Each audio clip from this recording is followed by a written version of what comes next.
Change is constant. We are living in a fast-paced world where business is constantly evolving, embracing the one constant in business: change.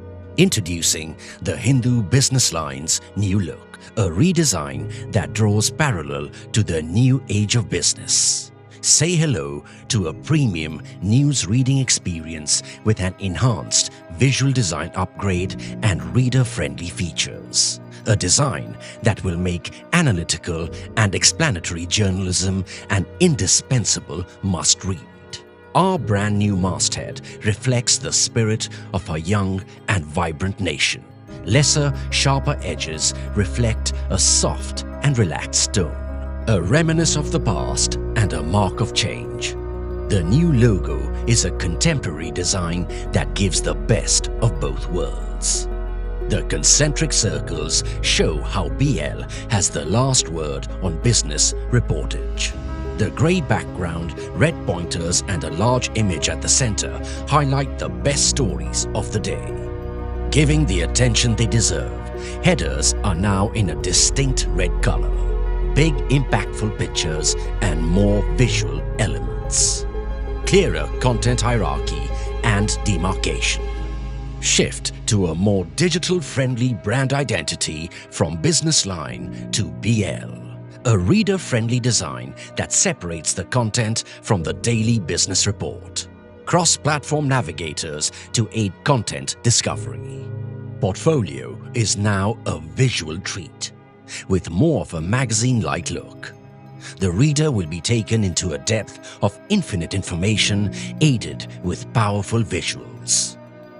Now standardized to the color family of blue, the BL graphics are dynamic and direct. Layout is now made vibrant, bolder and smart with more emphasis on the magic of white spaces. A page aligned to such perfection, giving the readers the most enjoyable and organized reading experience. Text and visuals blend like magic to carry out storytelling in the same intuitive way in which we communicate via text messaging. When entrepreneurs make bold decisions, our font matches them. When markets become vibrant, our ink shows it in our changing colors. Business is evolving, and so are we. So get ready to sit back, sip your coffee, and open our redesigned Business Line. Business looks good.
What does your investment portfolio look like without gold?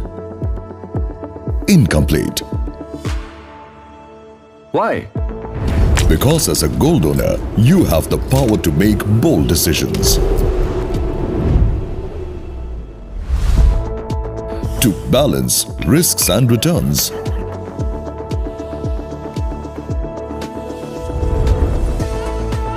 The power to buy and sell right at your fingertips, because as a gold owner, you can secure your investments with your strategic advantage, gold. Without which your portfolio is incomplete. Power your portfolio with gold. World Gold Council.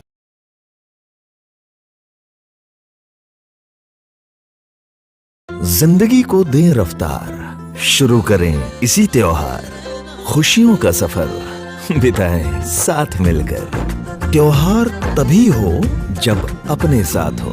SBI के संग इस त्योहार छोटी किश्त से बड़ी खुशियां ले आए। SBI, the banker to every Indian. Change is constant. We are living in a fast-paced world where business is constantly evolving. Embracing the one constant in business, change. Introducing the Hindu Business Line's new look, a redesign that draws parallel to the new age of business. Say hello to a premium news reading experience with an enhanced visual design upgrade and reader-friendly features. A design that will make analytical and explanatory journalism an indispensable must-read. Our brand new masthead reflects the spirit of a young and vibrant nation. Lesser, sharper edges reflect a soft and relaxed tone, a reminiscence of the past and a mark of change. The new logo is a contemporary design that gives the best of both worlds. The concentric circles show how BL has the last word on business reportage. The grey background, red pointers and a large image at the center highlight the best stories of the day. Giving the attention they deserve, headers are now in a distinct red color. Big impactful pictures and more visual elements. Clearer content hierarchy and demarcation.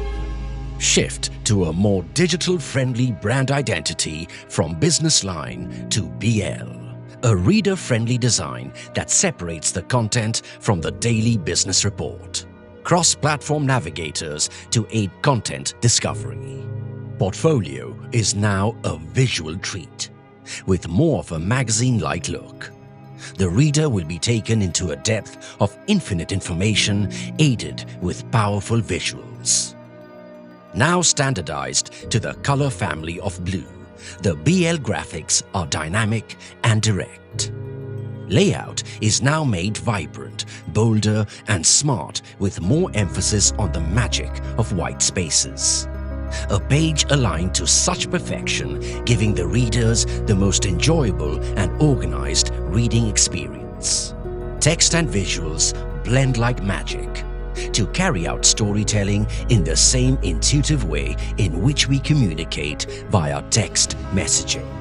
When entrepreneurs make bold decisions, our font matches them.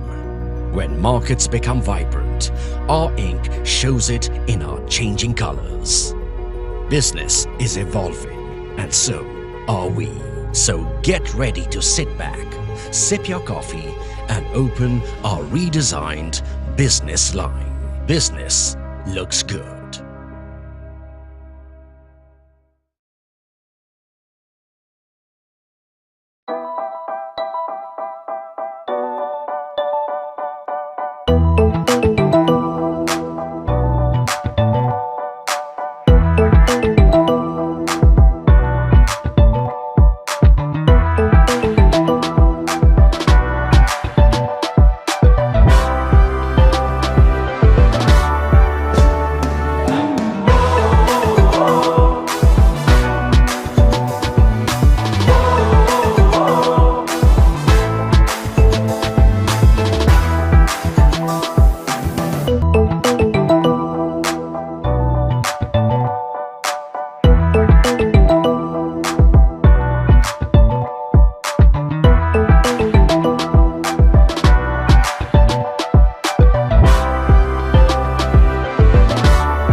What does your investment portfolio look like without gold? Incomplete. Why? Because as a gold owner, you have the power to make bold decisions. To balance risks and returns.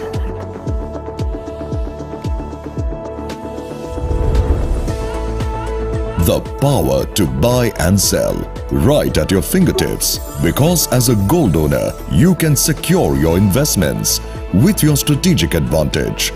Gold. Without which your portfolio is incomplete. Power your portfolio with gold. World Gold Council.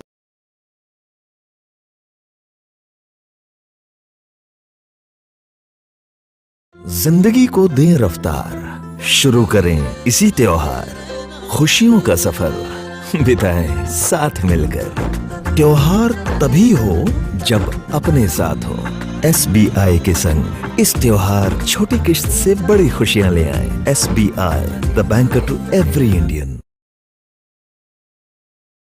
Change is constant. We are living in a fast-paced world where business is constantly evolving. Embracing the one constant in business, change. Introducing the Hindu Business Line's new look, a redesign that draws parallel to the new age of business. Say hello to a premium news reading experience with an enhanced visual design upgrade and reader-friendly features. A design that will make analytical and explanatory journalism an indispensable must-read. Our brand new masthead reflects the spirit of a young and vibrant nation. Lesser, sharper edges reflect a soft and relaxed tone, a reminiscence of the past and a mark of change. The new logo is a contemporary design that gives the best of both worlds. The concentric circles show how BL has the last word on business reportage. The grey background, red pointers and a large image at the center highlight the best stories of the day. Giving the attention they deserve, headers are now in a distinct red color. Big impactful pictures and more visual elements. Clearer content hierarchy and demarcation. Shift to a more digital-friendly brand identity from Business Line to BL. A reader-friendly design that separates the content from the daily business report. Cross-platform navigators to aid content discovery. Portfolio is now a visual treat, with more of a magazine-like look. The reader will be taken into a depth of infinite information aided with powerful visuals. Now standardized to the color family of blue, the BL graphics are dynamic and direct. Layout is now made vibrant, bolder and smart with more emphasis on the magic of white spaces. A page aligned to such perfection, giving the readers the most enjoyable and organized reading experience. Text and visuals blend like magic to carry out storytelling in the same intuitive way in which we communicate via text messaging. When entrepreneurs make bold decisions, our font matches them. When markets become vibrant, our ink shows it in our changing colors. Business is evolving, and so are we. So get ready to sit back, sip your coffee, and open our redesigned Business Line. Business looks good.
What does your investment portfolio look like without gold? Incomplete. Why? Because as a gold owner, you have the power to make bold decisions. To balance risks and returns.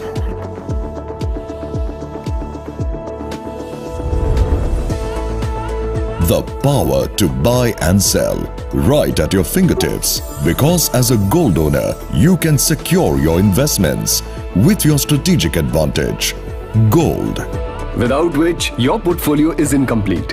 Power your portfolio with gold. World Gold Council.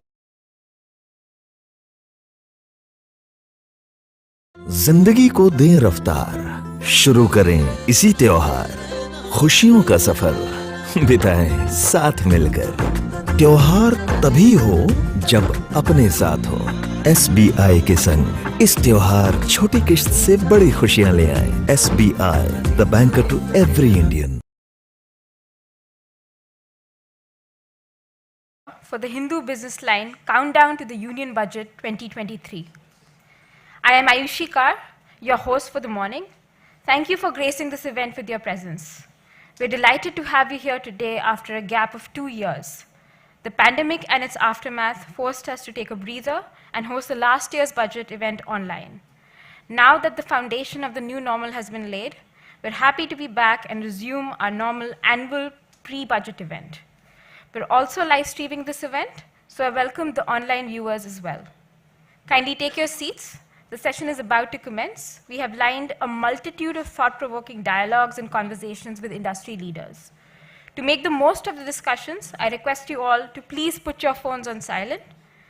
I am sure we're going to have a lot of thought-provoking discussions, so please feel free to tweet insights from the panels and please tag us with #BLBudget.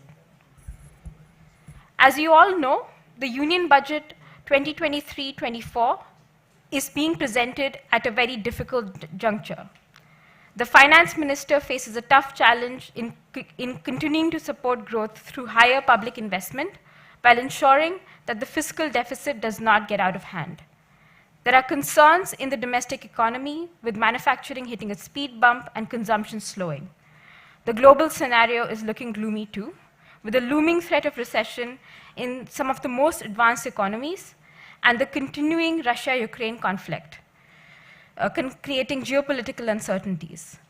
In this context, what can the budget do to keep growth on an even keel, as India is probably one of the bright sparks in the world economy? To debate these issues before the budget and offer meaningful suggestions to the government, today's pre-budget event will feature conversations that can spark new ideas and action plans. Our 2 sessions are themed: Managing the Fisc and Reviving Private Investments, which we expect will spark new ideas and fresh thoughts. I would now like to invite Mr. Raghuveer Srinivasan, editor of Business Line, to deliver the welcome address.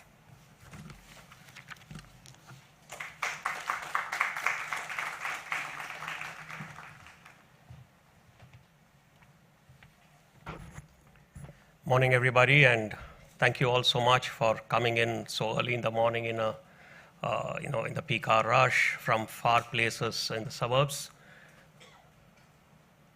This is Business Line's signature event ahead of the budget every year. We have done this for the last almost a decade now, and it's always been in Bombay, and we do this typically a couple of weeks before the budget. Not so much to give ideas to the finance minister, though we would like to believe so, but it's meant to brainstorm what is likely to come in the budget, what are the good proposals that should be there, what are the bad ones that should not be there. That's the objective. We get together some of the best brains that is available here in the city, and today we have 2 excellent panels, one on managing the fisc, with some top-notch economists from the corporate and banking sectors and consultancies, and another one on reviving private sector investments, again with some top-notch professionals. So we will try and brainstorm what the economy looks like, what needs to be done to keep it in good shape and take it to the next level, and what needs to be done to kickstart the private sector, which is still in a bit of a slumber. As you know, this will probably be the last full budget of the government in this parliament. And there is a lot of expectations, especially in the last 1 week after the finance minister said she also belongs to the middle class. So she has set hopes aflutter with people looking for tax breaks. Typically, the middle class looks to the budget only for one thing. They don't care about the fiscal deficit. They don't care about borrowings. They only care about whether there's a tax break for me. And so this comment from the finance minister has raised hopes. So there's already talk that there will be adjustment in the tax slabs, that there will be more preferential treatment for people taking the lower tax rate without exemptions route, that there will be sweeteners for that. There's also expectation from the larger macroeconomic perspective that the government will spend more, as it has always been doing, that there will be capital expenditure growth of a good measure. And all this, of course, keeping the fiscal deficit under control, which is a tall ask indeed.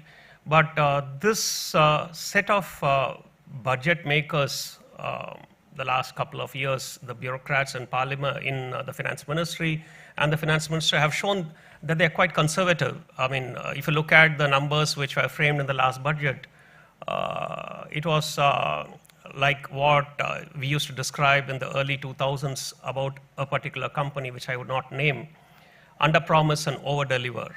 So they have put up very conservative estimates for taxation and revenues, and they've over delivered by a long chalk this year.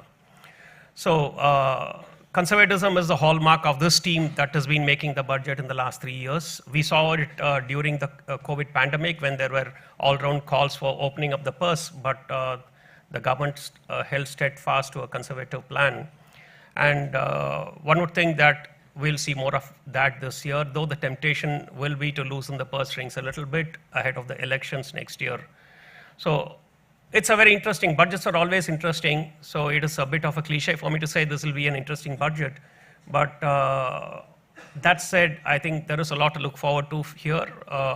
Because we are entering into a high growth phase as a country, as an economy, we all know that. And we are looking forward to the government to help us forward in that venture, and certainly not come up with proposals that will block. So I don't want to hold the stage for too long. We have a very good panel waiting. So without much ado, I'll stop here and I'll invite the next panel onto the stage. But first, before that, we have the chief guest address by Mr. Niranjan Hiranandani. We look forward to hearing from him as an industry leader on what he thinks about the economy, what he thinks about the growth in this real estate industry, which is a very vital component of the economy. Thank you, and thank you again for coming here early morning.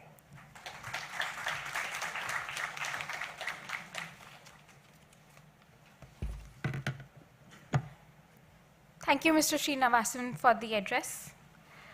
I would now like to invite Mr. Niranjan Hiranandani, founder and managing director of the Hiranandani Group and a prominent realtor, to deliver the keynote address.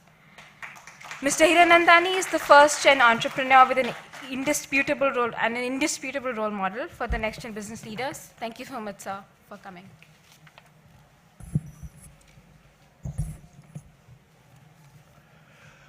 Thank you very much, Mr. Raghuveer Srinivasan, for inviting me here to make this keynote speech. I'm looking at the kind of panel that you have. I don't know whether I'm the right person to make the keynote, but thank you very much anyway for calling me. My friend, Mr. Madan Srinivas, Sabnavis, and my dear friends who have come here early in the morning. We're now in a different world completely. Different world in the sense that we are seeing recessions all over the Western hemisphere. And on one side, we are challenged because we have integrated with the rest of the world. So our exports and other aspects are definitely going to be in difficulty.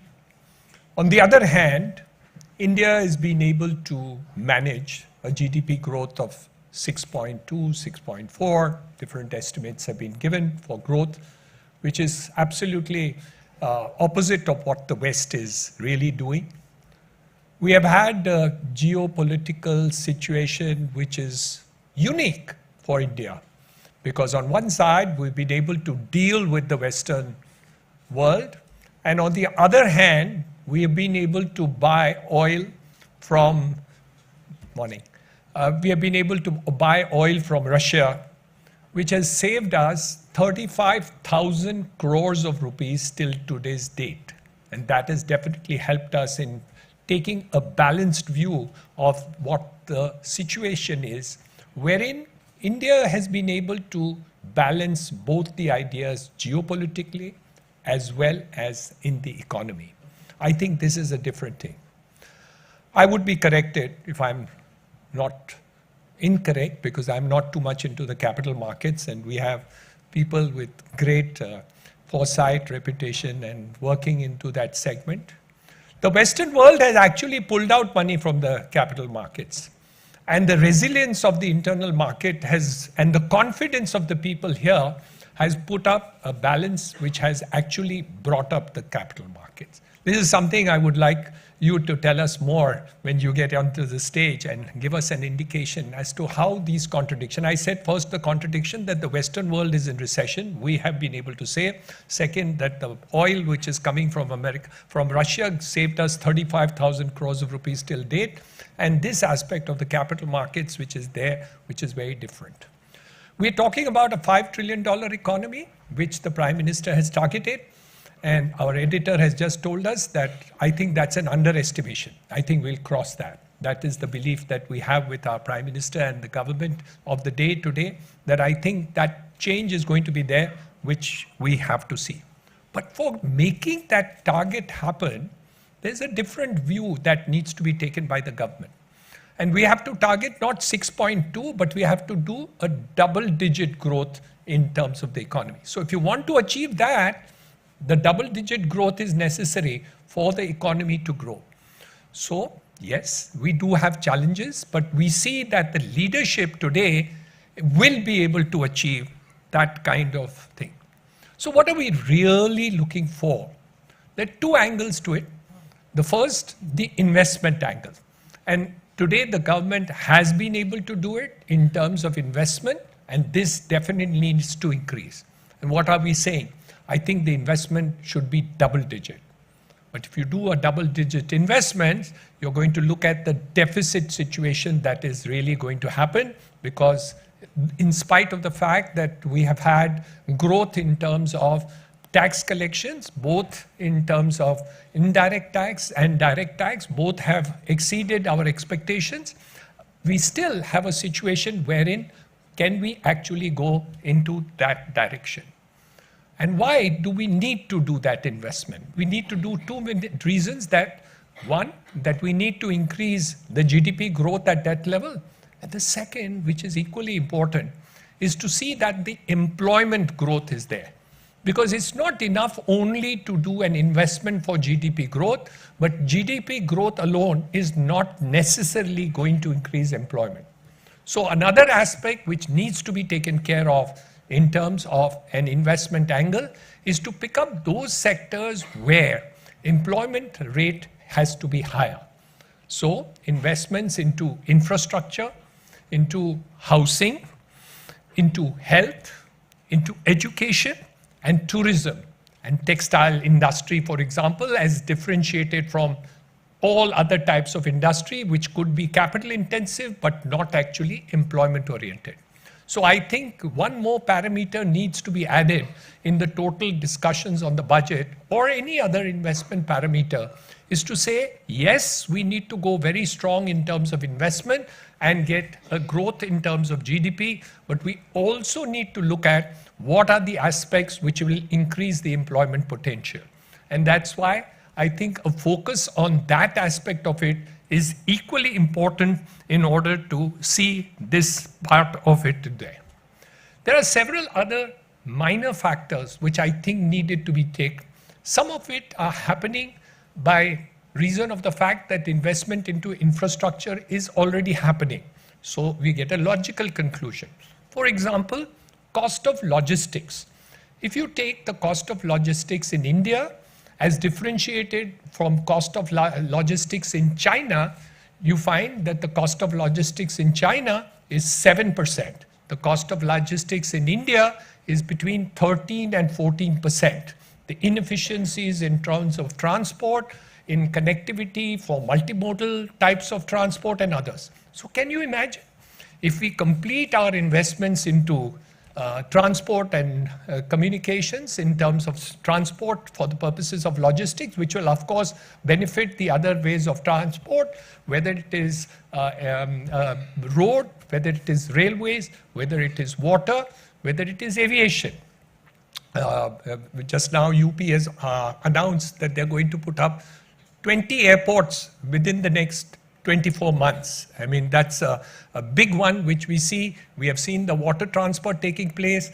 National highways are growing at 35 kilometers per day.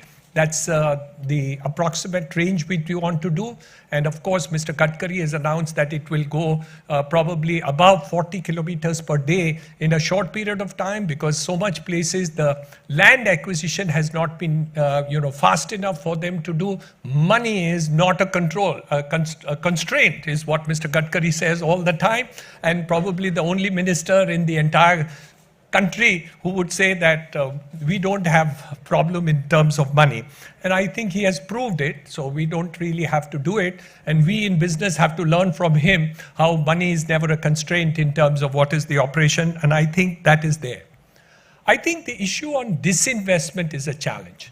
I think the government has started this investment, and of course the brightest and biggest is Air India. We have seen the beginnings of LIC, and of course I'd like to know what went right or what went wrong and what needs to be done for the future.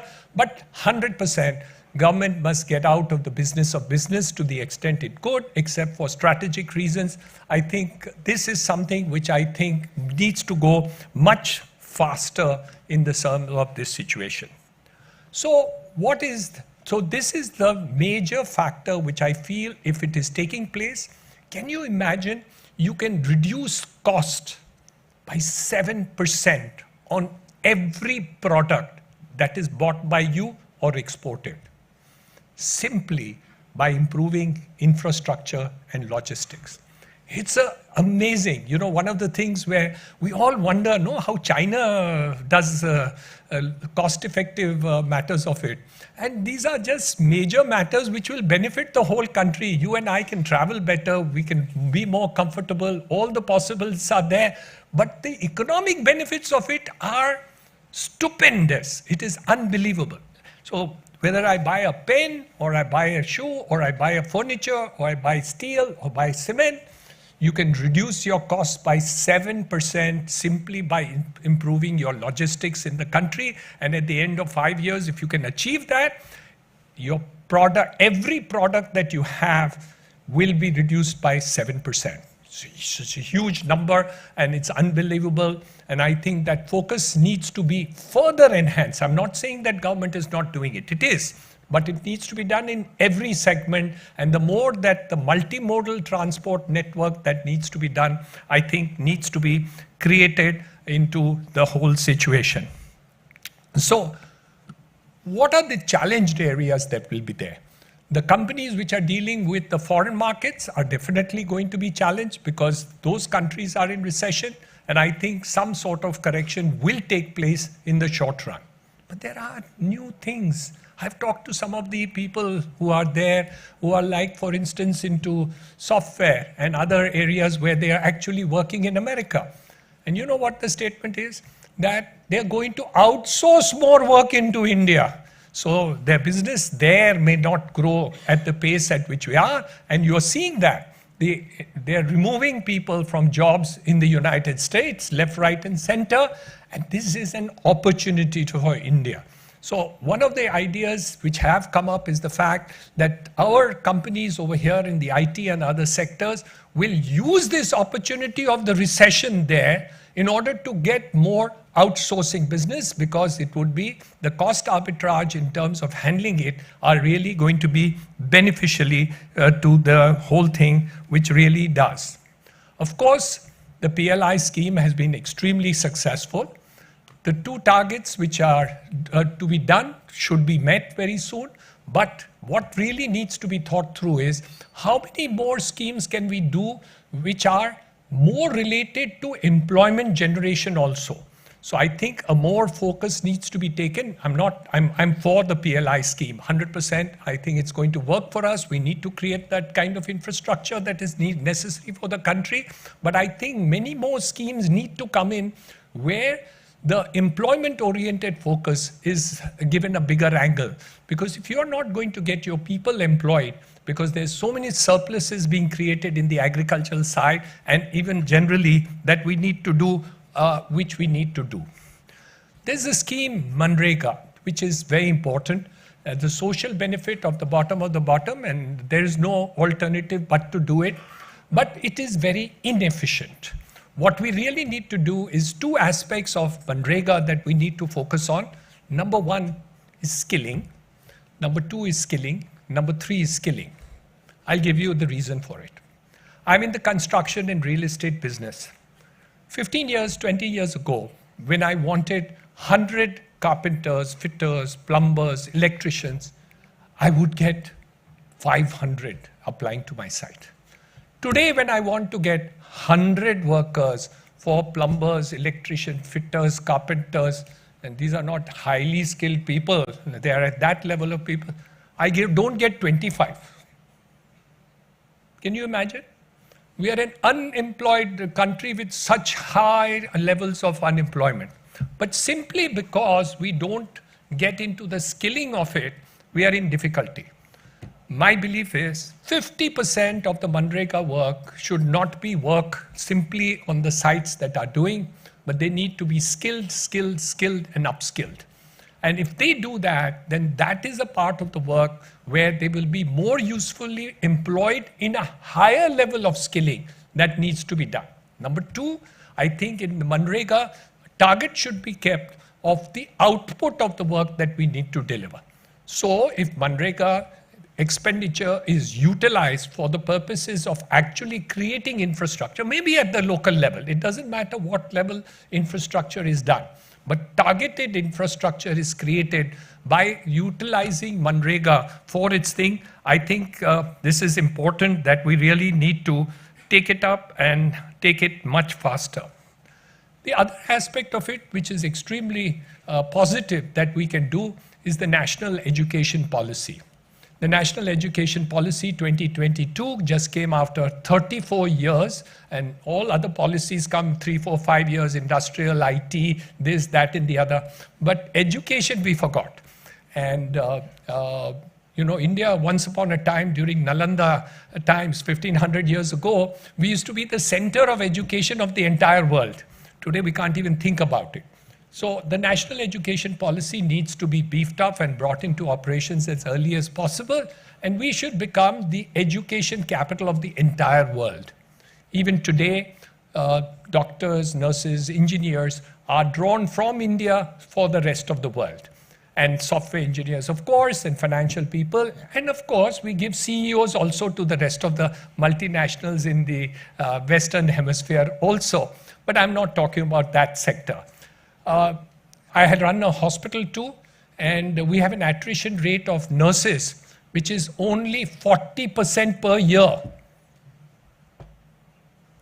I'd repeat, 40% per year, and don't get good nurses. Can you imagine? I mean, and there are so many people who are unemployed and on this side, we are saying that we don't have nurses, and I'm having an attrition rate. We should have more nurses, and we should supply the whole world with nurses. There's no issues that we can do. I'm just giving you one example which I face myself, because the skilling deficit is so high that I'm also affected in my little businesses that we do and run the businesses. And I'm sure this is happening across the board for all the companies in the country, and we really need to do. So if you educate and skill people and focus on skilling and education, we will increase GDP, reduce unemployment, have a growth which is going to be exponentially much higher. So I think that is something which we really need to do. If I come on this platform and I don't speak on real estate, I'm sure the editor will be very unhappy. So in spite of the fact that he's given me the budget as a platform, I think a little bit on real estate I must speak about in order to do it. Number one, deduction in home loans was brought up to 2 lakhs of rupees 12 years ago, from 1 lakh of rupees to 2 lakhs of rupees. The house prices have gone up tremendously. My request to the finance minister is, if you're talking about the middle class, please increase the interest of deduction of home loans at least to 5 lakhs of rupees. If I do a commercial property as a business, or if Reliance does building properties or housing, they will get 100% deduction. हमको 100% मत दो, पर 5 लाख तो दो एक company को. So my request is you should do 100% deduction like would be available to any corporate enterprise or a business enterprise. Why not do it for home loans also? But at least increase it from 2 to 5 lakh if you don't want to give unlimited deduction to individuals who will be buying homes and taking money, borrowing for the issues that we really need to do it. The second part of it in housing is the fact that you must have heard, I'm sure, because all of you are from corporates, that there's a huge amount of investments by foreign companies like Brookfield, Blackstone, all these big enterprises into commercial properties. They don't touch residential. The reason they don't touch residential is simple, that the return on residential real estate is 2%, and the return on commercial is 6 to 8%. So they want to interest in investment. So my request is to the Prime Minister, if you want to increase housing in India, you need to see that the standard deduction given for housing, which is 30%, needs to go up to 50% in order to make it lucrative, not only for the foreign investors, but also for the Indians to buy it and give houses on rent is something which I think should be considered in their thing. The other aspect of it is I build townships. When I go to banks for loans, they say you don't have infrastructure status. So you can't get long-term loans, which you do. So I borrow short-term for long-term projects. So there's a mismatch. And then companies are told, "Arey, tum short-term borrowing karta hai for long-term projects." But if you don't give me infrastructure status and you give everybody else infrastructure status, how can I in my township get long-term loans if I don't get infrastructure? So my request to the finance minister is, please treat townships, buildings, large projects in real estate as infrastructure, like you have done for roads, like you have done for others. And now, of course, larger projects are coming in Mumbai also. I'm sure if they're treated as infrastructure projects, strangely, the richest city in India, Mumbai, 50% people still live in jhopatpattis. And thank God the Dharavi scheme will now take off. So 60,000 families will be out of it. But we still have 60 lakh people in jhopadas.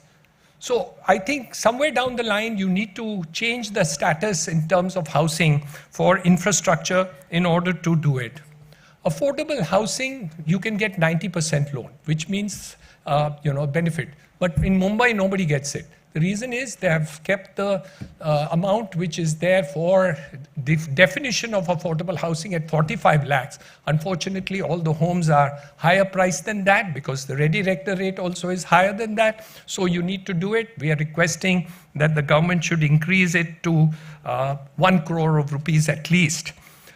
There's one more thing which is interesting, and I'm sure all our finance people know it better than me. Home loans in India is the safest in the whole world. The NPA in home loans, and this is, you must print it, is the lowest in the world. It is less than 1%. We don't have a single sum prime, except in the case of a few frauds which have taken place. And that is why it is necessary to give more loan to value than what is permitted just now by the Reserve Bank. So my request is to the Governor of the Reserve Bank, please increase the loan to value for the purposes of it. And if you check with HDFC, ICICI, Kotak Bank, I found out from all of them that 50% of the people who take loans of 15 to 20 years prepay in 7 years. Only country in the whole world that this takes place. So we need to encourage people to buy houses, to take a loan, pay that amount of loan. We don't want it free from the government, but please give these benefits to us so that we can genuinely buy the loan. Otherwise, we'll go and stay in jhopatpattis. Then you blame people for going to jhopatpattis. So you have to give the benefit which is there, available under the schemes that we really need to do in terms of generally speaking, on the budgetary issues that we need to do, there are many provisions in the Income Tax Act which get changed prospectively. One of them, the MSMEs, which are partnerships, have converted into private limited companies because then they get loans from banks and other issues. Otherwise, they're not entitled to, they do exports, they get foreign direct investment, small ways and all that. Many of them in 2014, 15, 16 have converted into private limited companies. Now the Income Tax Act is retrospectively taxing them, opening their cases and telling them that they will have to pay penalties and higher interest because they have revalued the companies. Though the provision was required to be done prospectively, the department is now assessing this thing. And there are lakhs of small and medium enterprise people who have done it. So I think somewhere down the line, the finance minister needs to say that if my provision in the law is prospective, please don't trouble, especially the MSME people, for the purposes of reopening these cases. And there are many of them.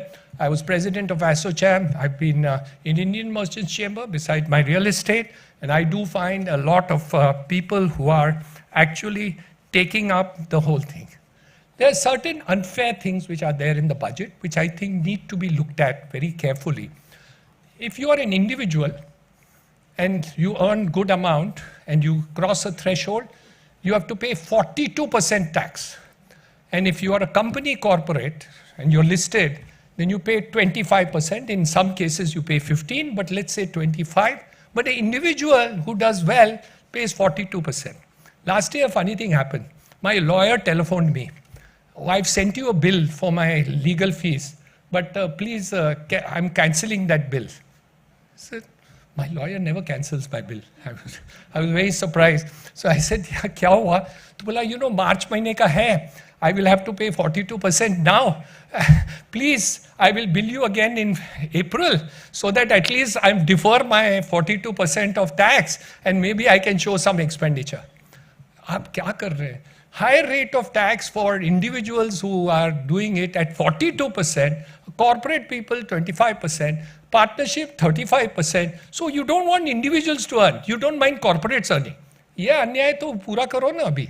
When you say that it's a fair government, please be fair to individuals. You can be fair to companies. I'm not against that. I'm also a company. So I'm not objecting to giving some favor to somebody. But please don't be unfair to people who are individuals. And I think a majority of people in India are individuals and sole proprietorships. So they will all have to pay 42% while you do it. So everybody has to convert themselves from individuals to partnerships and partnerships to corporates, private limited companies. To reduce your tax, you have to do that. Individuals, 42%. I'm talking about maximum marginal rate. If you're a partnership, 35%. If you're a corporate, 25%. I think these corporate investor groups are far more powerful than individuals in this country, and I think we need to rectify those situations. All in all, I think the government has actually handled the economy fantastically. It's an unbelievable situation that we have seen.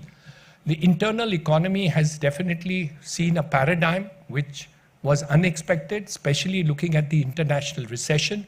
The management of geopolitical decisions relating to business has been superb. All our individual segments have done extremely well. Corporate enterprises have grown extraordinarily well.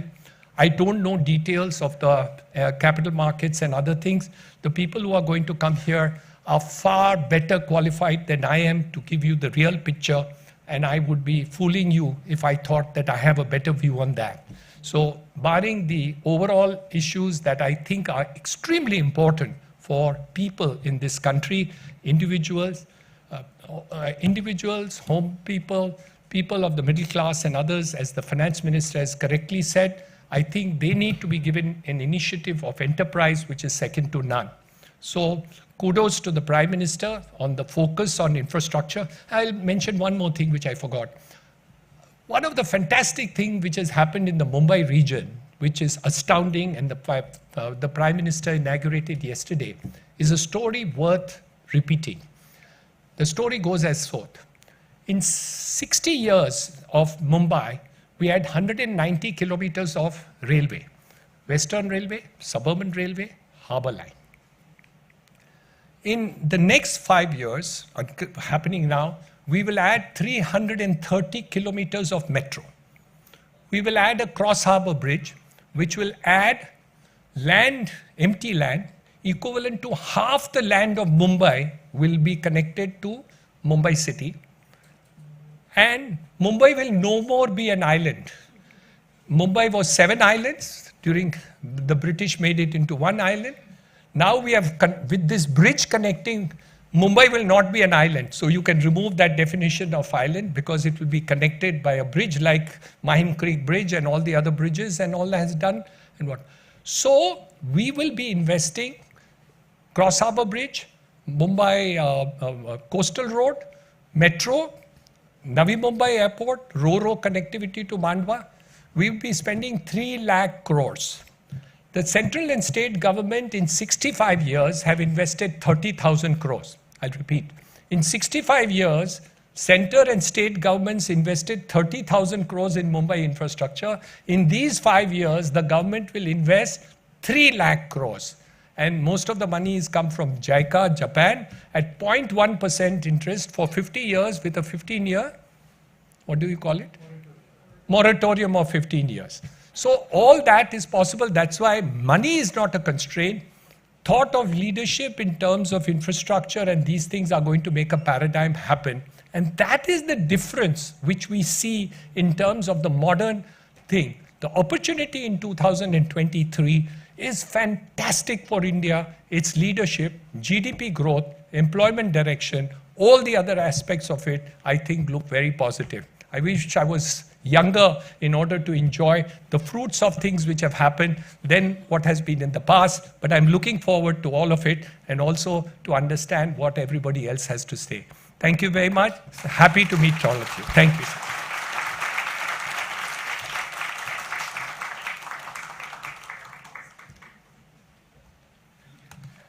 Thank you, Mr. Hiranandani, for such an insightful address. It sets the tone for the discussions we will be having. Can I request Mr. Raghuveer Srinivasan to kindly come back on stage and present a memento to Mr. Hiranandani?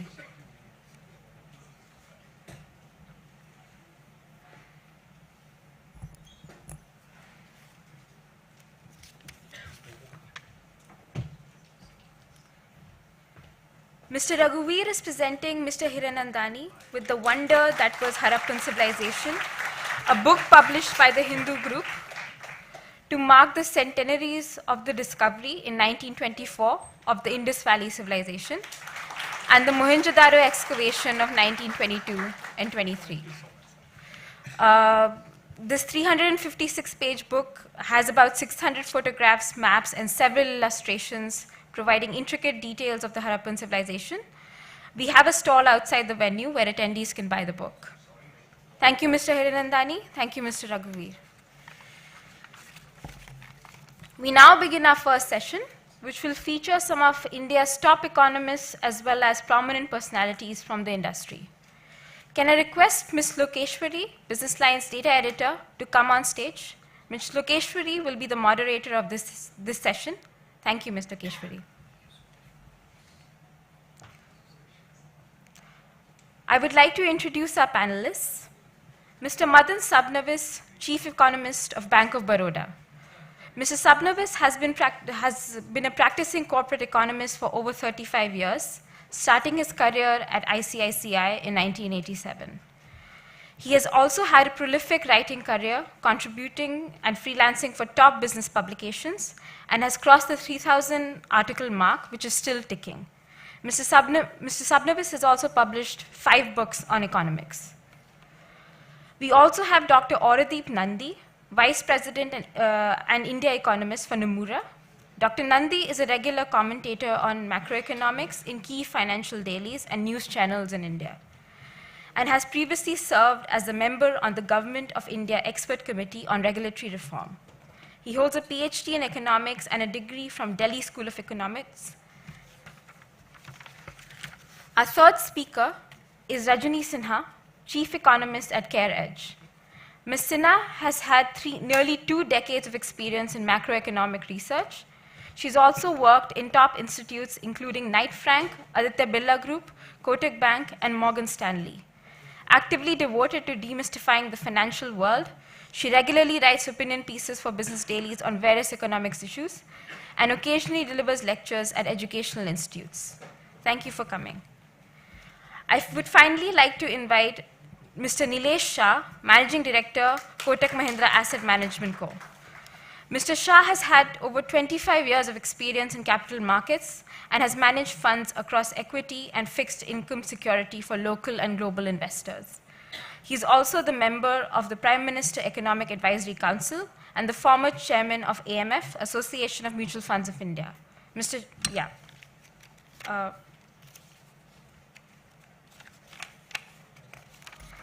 Thank you all panelists for participating in this session. I would like to hand over the mic to panel moderator, Ms. Lokeshwari. Please begin your session.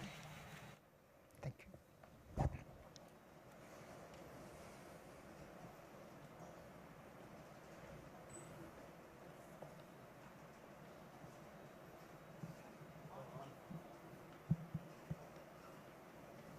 A very good morning to everybody, and it's nice to see all of you here early in the morning. There's this famous quote from Patrick Overton that goes that when you walk to the edge of light and take that first step into darkness, you must believe that one of the 2 things will happen. There'll be something solid for you to stand upon, or you will be taught to fly. So over the last 2 years, we saw in 2020 during the pandemic, we did go to the edge of light, and we did take that first step into darkness. But we have found solid ground underneath. The economy has recovered, and at least the GDP has gone back to its pre-pandemic levels. And there have been numerous challenges along the way, but somehow we have found our way through. We have found the solutions to them. But there is one challenge that is likely to persist for some time, and that is the fiscal deficit. Like we all know that during 2021, it went to about 9.3% of GDP, and it has been reined back since then. But still, we are still some way above the FRBM targets that we tried to achieve. So this panel discussion is going to be all about fiscal deficit and the management and so on. And we have a very distinguished and eminent panelists with us. Thank you so much for joining us here. So before I start the in-depth conversation, I'd like to throw one question to all the panelists. I'd like a very short 1 or 2 line answers from all of you. The question is, what should be the priority of the finance minister in this budget? Should it be to fiscal prudence, to try to contain the fiscal deficit, or should it be to promote growth? Have we come to a stage where the former takes precedence? So what is your view? What should be done? So I'll start with Mr. Shah from that side. You can give a very brief answer, what should be the thrust? Have you watched Bahubali movie? Yes, I think we all have. So you notice there the hero drew 3 arrows and killed 3 persons at the same time. Well, finance minister should copy it. Okay. Increase infrastructure spending, maintain path of fiscal prudence, and raise non-tax resources. These are not impossible things. Okay, so do it all. Yes. Yeah, Ms. Sinha, what's your take? So I would agree with Nilesh. I would say the government should try to achieve fiscal prudence while also promoting inclusive growth. So here I would say inclusive growth is very important, like Mr. Hiranandani was also emphasizing. Okay. Mr. Nandi? So I think this is a familiar question before every budget. Okay. Is it going to be prudence or is it going to be populism? And ultimately, economists write titles like, government does prudence with an eye on populism, or does populism with an eye on prudence, which essentially means that the eyes are working, both of them. Look, I don't think there's any debate as to between the two, right? But I think what will probably come out in this budget is what I'd like to call clever populism, in the sense that we've already seen this for the food subsidy bill. The government decided to discontinue its additional free food program while making the current food subsidy program into a free food one. So you've taken, earlier a citizen was getting 10 kilos of cereals. That gets cut down to 5 kgs, but then this 5 kg is free for you. So this is one way in which the food subsidy bill is supposed to come down next year, despite being on the face of it populist, but yet fiscally prudent. So I think we are in a phase where we cannot compromise on fiscal prudence. But I mean, hey, we need to also take into account the macro political realities of this year. Okay, done. So Mr. Sabnavis, what's your take? See, I would tend to believe that this particular government has already embarked on a path of the fiscal gliding towards the 4.5% mark. So I think it's almost given that the fiscal deficit number will be lower than whatever is realized for 22-23. Now, this said, I really don't see the budget as being an instrument for bringing about growth in the country. I think growth comes from the private sector, and the government actually supports it from policy, which comes outside the budget. And whatever is possible within the budget is what is done. What we tend to exaggerate and say capex is going to drive the economy. Capex can contribute, but cannot drive the economy from the government's point of view. So what I'd really like to see here is that some kind of comfort provided to the middle class, the salaried earners. Because if you realize every budget, the finance minister says the conditions are tight, and probably the next year we can't give anything to the middle class. I think we need to wait for some more time. So if you look at inflation in the last 3 years, cumulatively it has been close to 20%. So I think there is definitely need to revisit these numbers and make sure that there is comfort provided. Because finally, I think when you give benefits, it helps the economy because it helps consumption. Consumption is something which is going to get retarded in the coming year because of high inflation. So I think that should be the focus of the government in terms of action. Okay, thank you. So we have an overview now, so we go to the other questions. So let's talk about growth. So I'd like to address this to Mr. Sabnavis. Yeah, so the growth is of course the bedrock of all the budget numbers. So we'll want to understand what is the growth going to be for FY24, especially the nominal growth, because as we all know, the nominal growth of 15.4% in this year, it actually helped our tax collections and helped a lot. And we are expecting inflation to come down, so we won't have that maybe that comfort. So what is this, the inflation and the growth that you are looking for in FY24, and the challenges also, if you can just say a little briefly. Yeah, see, in 23-24, we definitely expect economic growth to slow down, but I would tend to be more optimistic than other economists who are talking of lower numbers. I still think we will end up with a real growth of around 6 to 6.5%.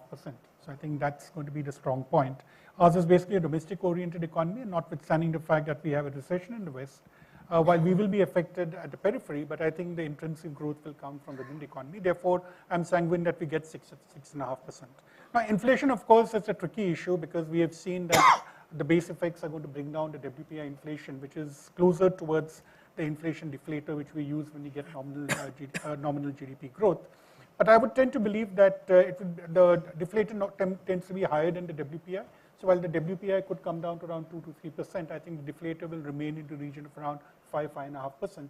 So my take is that the number which the government could be using could be something in the region of 11 to 12%, which will be the base on which your tax revenue is going to be forecast. So you're saying the tax revenue growth will be a little slower? Tax revenue will definitely be slower because inflation actually has pushed up the tax receipts in 22-23. So if inflation comes down, growth slows down relative to the 6.8% number which we're looking for in 22-23. Necessarily, the tax collections, especially on the GST front, would tend to be low. We won't see the same kind of buoyancy.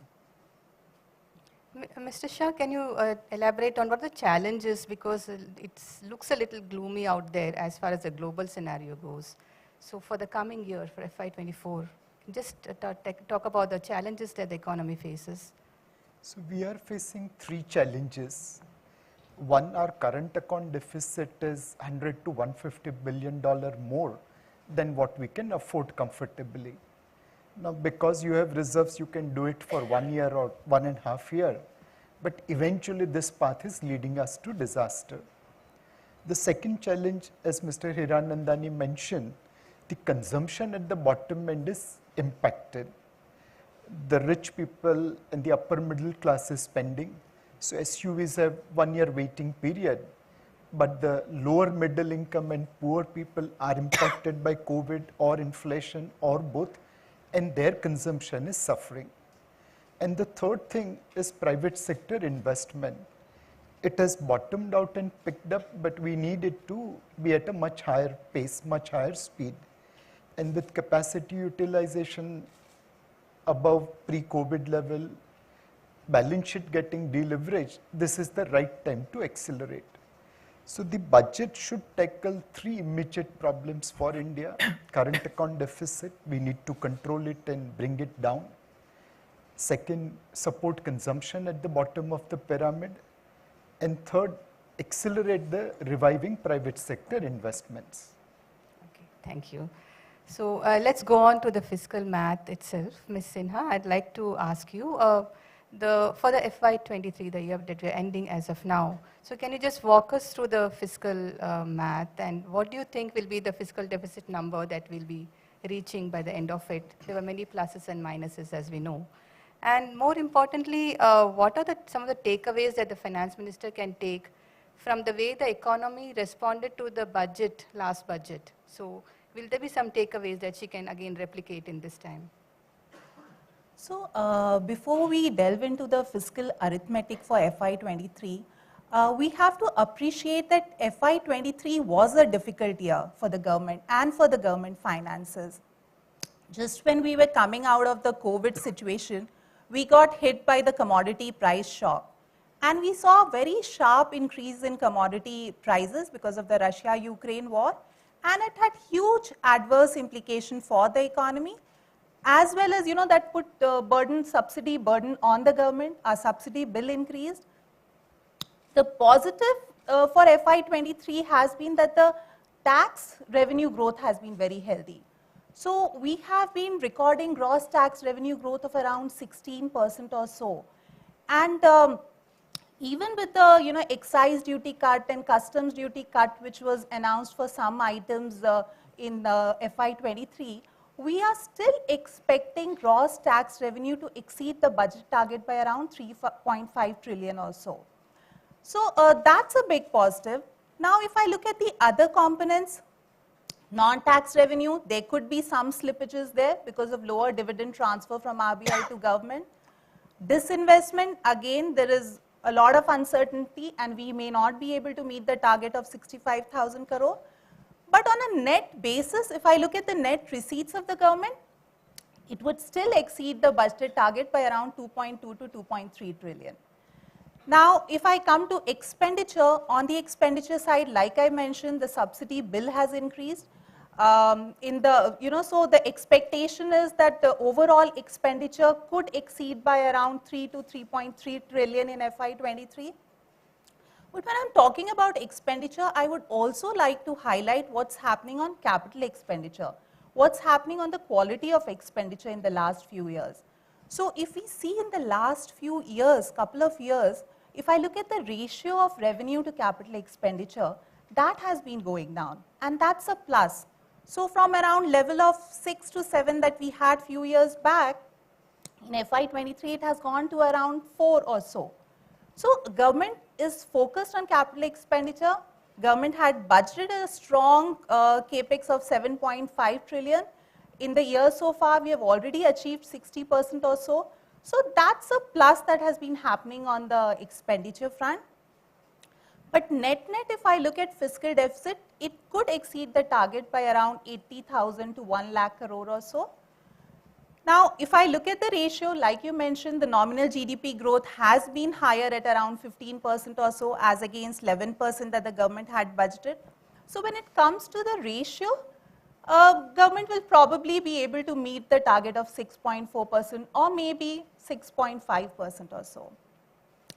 Now, if you ask me what would be the key takeaways from this budget, which the government should look at replicating next year also, I would say this focus on capex, and especially capex on infrastructure sector. That has a huge multiplier effect, and we are going to see that over a period of time. And that is something which will also eventually, like right now we are talking about private sector not coming in. You know, that private capex cycle not really beginning at the pace at which we would have liked it to grow. But this government's focus on capex and infrastructure would also encourage the private sector to come in. So I think that's something which they should replicate even in FY24, in spite of the limitations that they will have because of nominal GDP growth slowing down. Thank you so much for that. Yeah, Mr. Nandi, we'll move on to the FY24 fiscal deficit now with you. So things are looking a little difficult. Consumption is slowing down. Maybe the corporate profits growth is also, the margins are under pressure and so on. And then, of course, the nominal GDP is coming down. So can you walk us through how do you see the fiscal deficit for FY24? How will it shape up? Because I think that's one number that all of us will be looking at the bond market, the stock market. Everyone wants some clarity on that. So tell us how it's going to be. So FY24 achieving fiscal consolidation is almost like, you know, trying to cross a highway, because there's a lot of traffic that's going to come on the economy, on political side, and kind of reaching that fiscal consolidation at the end of the road is not going to be easy.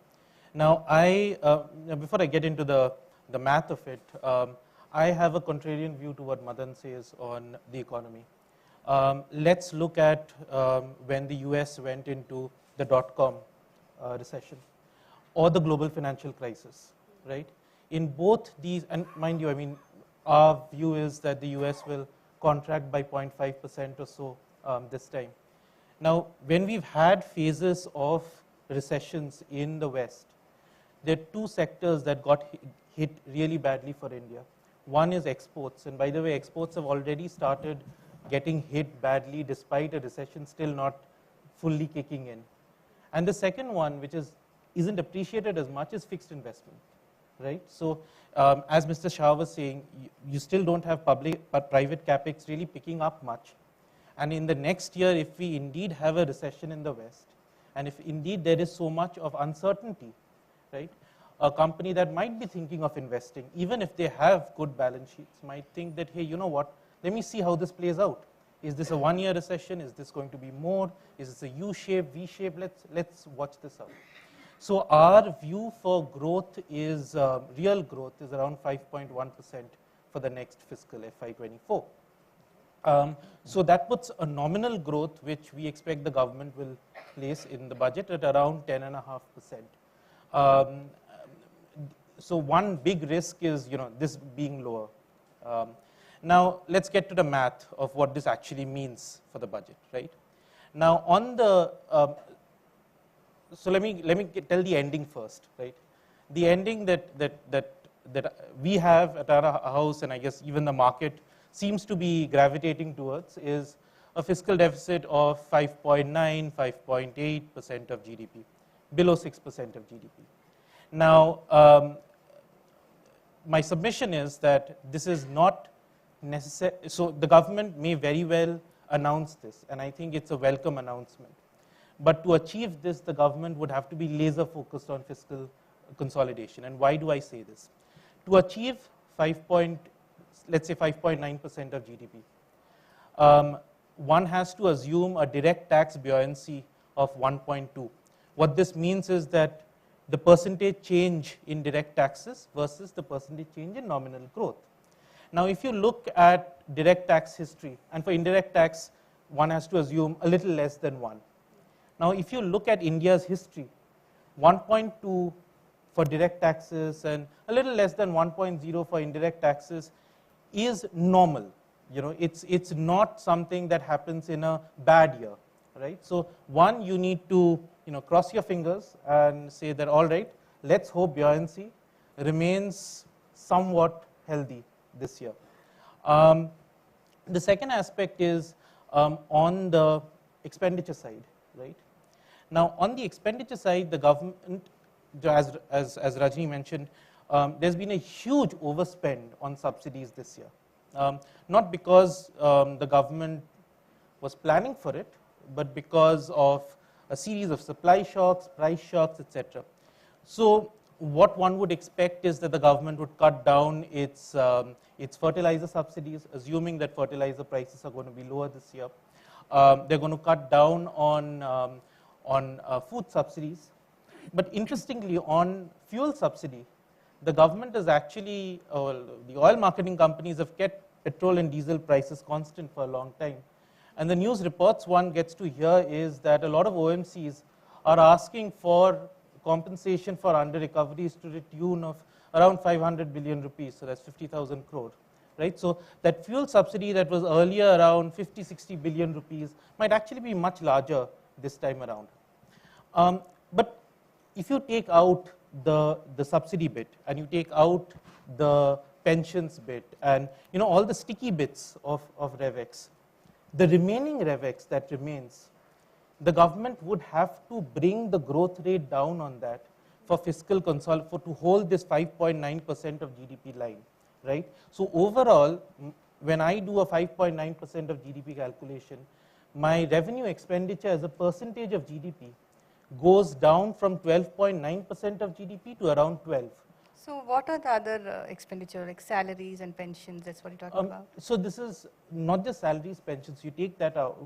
Okay. There's also the expenditure that goes in actually in each of the ministries, right? So at every ministry level, you would need to be serious about cutting down expenditure. And I'm not saying it's not possible.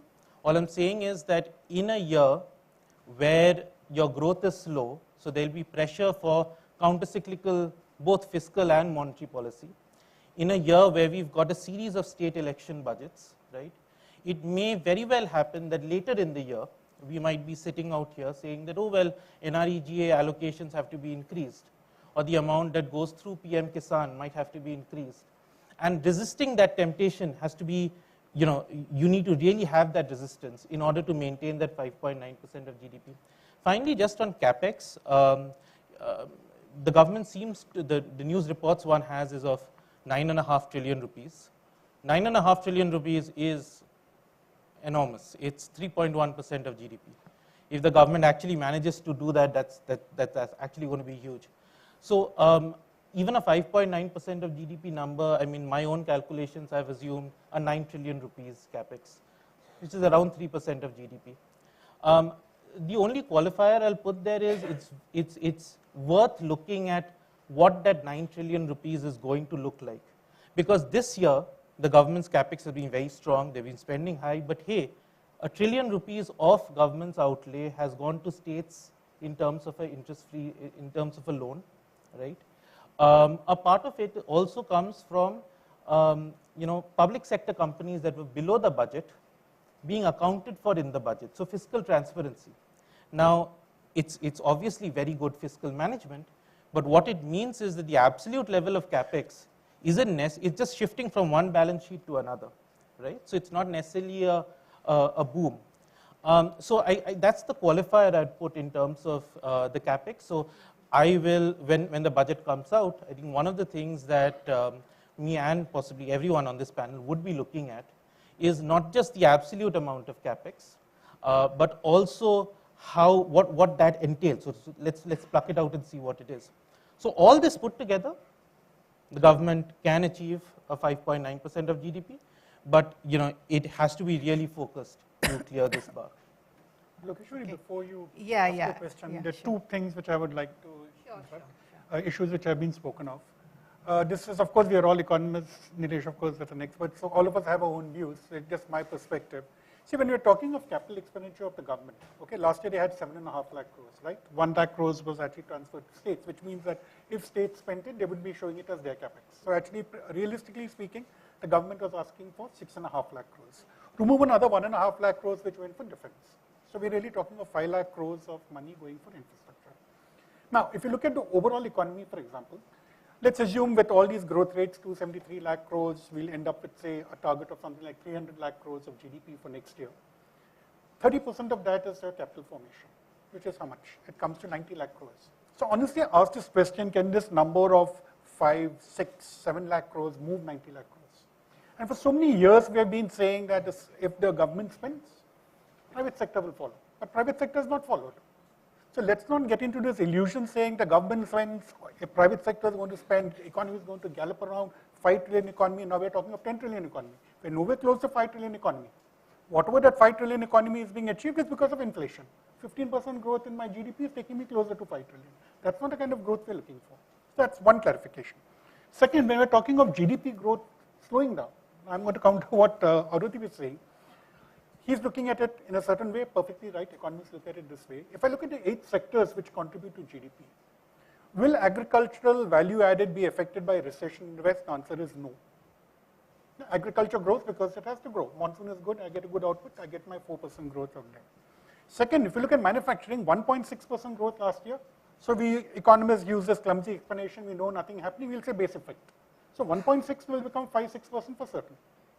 Manufacturing grows, construction, Mr. Hiranandani is so positive about it, so construction sector should also be increasing. We're all saying the government is spending on affordable housing, therefore construction sector should also be increasing.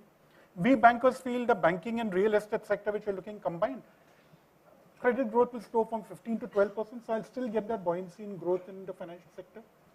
We all say that the government is pushing up the economy, so the public administration section should also be growing at a normal rate.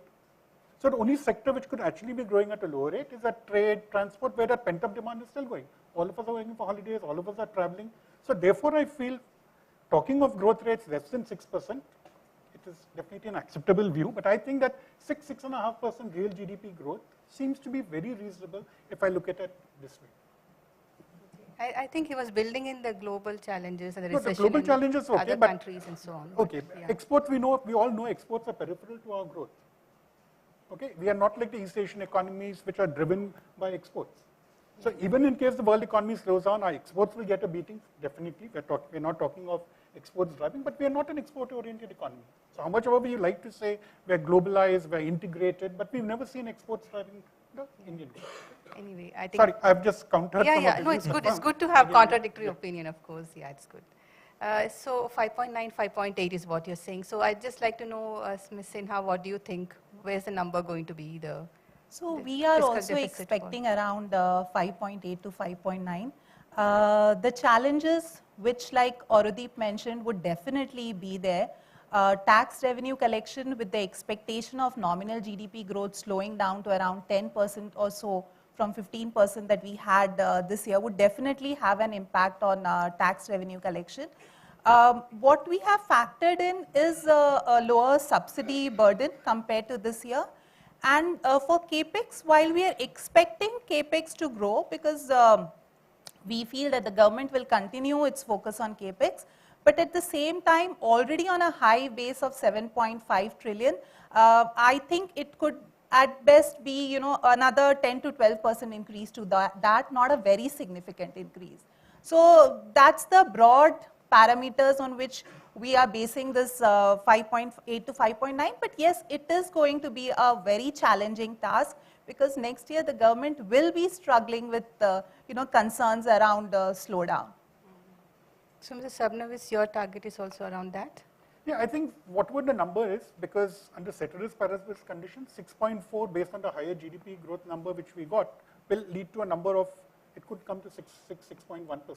So the government will target 0.5 to 0.75 lower than whatever the revised estimate is. If we end up at 6.4%, we could look at a number between 5.75 and 6%. So, Mr. Shah, I'll come to the borrowing, which is of course a... Actually, I'd like to know your view on the fiscal deficit number. Right? Yeah, why not? The market view. We'll start from there first. See, as fund manager, we take the average of the street. Yeah, so I think we'll talk about the market borrowing that concerns us more. So what do you think will be the number? Because center itself is going to borrow quite a bit. And then there's a state government borrowing as well. So does the market have the capacity to absorb so much of paper that's going to flood the market next year? And what will it do to the yields, the bond yields? So last year or this year, net borrowing program of central government was about 11 lakh crore. But it began with banking liquidity at almost 9 lakh crore on April 1, 2022. This April 1, 2023, banking liquidity could be anywhere between 1,50,000 crore to 2 lakh crore. And at 5.8% fiscal deficit to GDP, the borrowing program will definitely be above 11 lakh crore. So how do we manage passage of borrowing program when liquidity is down about 75%? This cannot happen without RBI's support. So we will see pressure on yields from the size of the borrowing program, and it will require intervention from the Reserve Bank of India to ensure that there is enough liquidity so that borrowing program can pass through. Another surprising thing which is happening right now, the state governments are not able to spend money allotted to them. And this year they can reduce their borrowing program because they haven't really spent the money. Now, can that excess be transferred into the next year? So we'll have to actually see what the number comes, but more important than the number will be how RBI manages the borrowing program.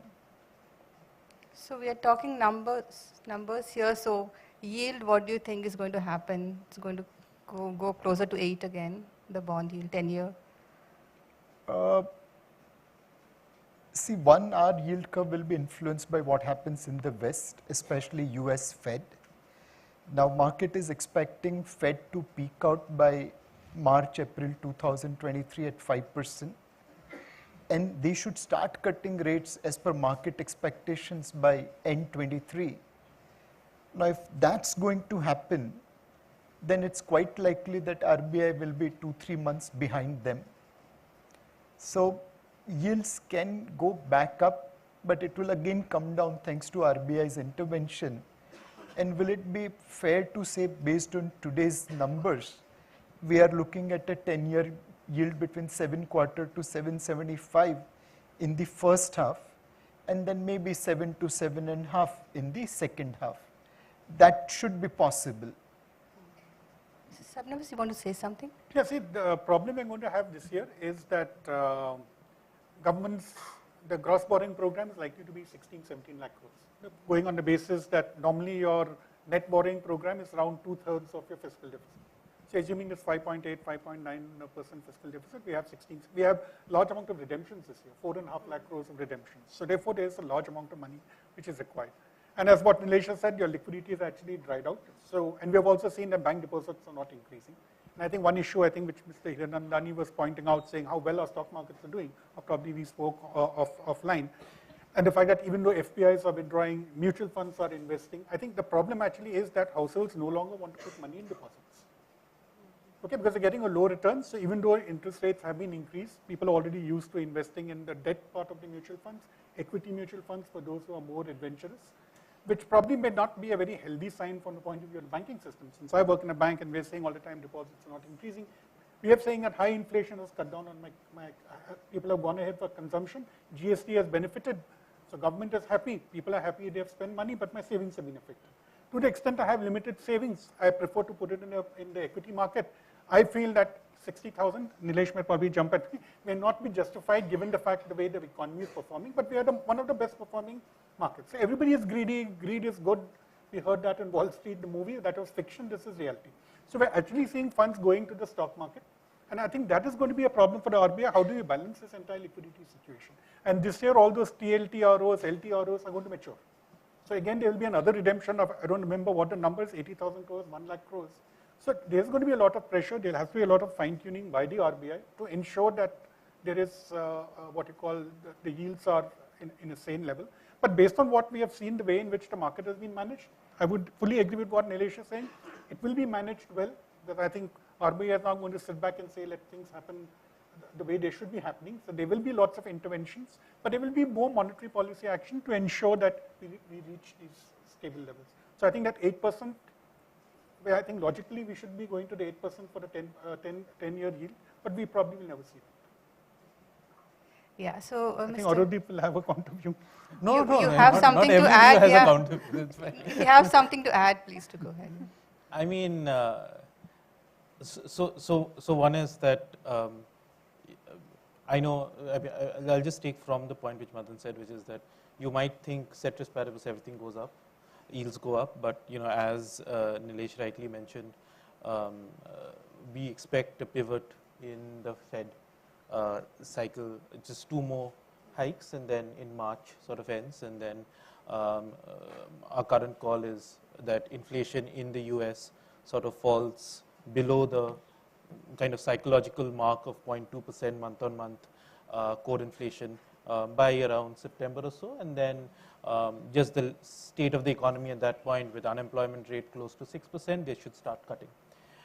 There is a temptation in the market which for some reason both the governor and even as economists we are unable to shrug off, which is that there is this strong rail patri kind of link between US bank and what Federal Reserve and RBI. So for some reason RBI should be following exactly or the same way in which Fed does, which is ironic because then that means that RBI should be setting interest rate based on US inflation, and the drivers are very different for both.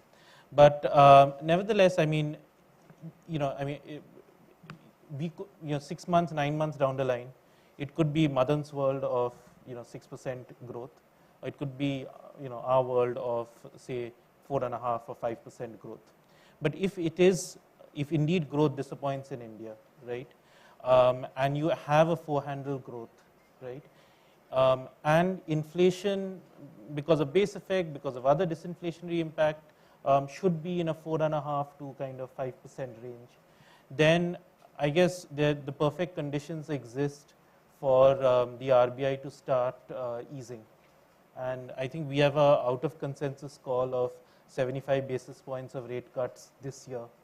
But it sort of emanates from our view on growth and inflation. So circling back to your question of where yields are going to be, it's yes, there's a huge borrowing calendar, and yes, that's going to put pressure, and yes, absolutely the point Nilesh made that RBI has to be really awake at the wheels on this one. There might be OMOs later in the year, but on the flip side, both the global and the domestic monetary policy cycle is looking to ease in this year. So yeah, that's the only comment. Mr. Sabnavis, I'd like to ask you that is there some way in which the tax revenue or the revenue side tax or non-tax revenue can be dramatically increased? Are there any ideas that you can throw? No, absolutely not actually.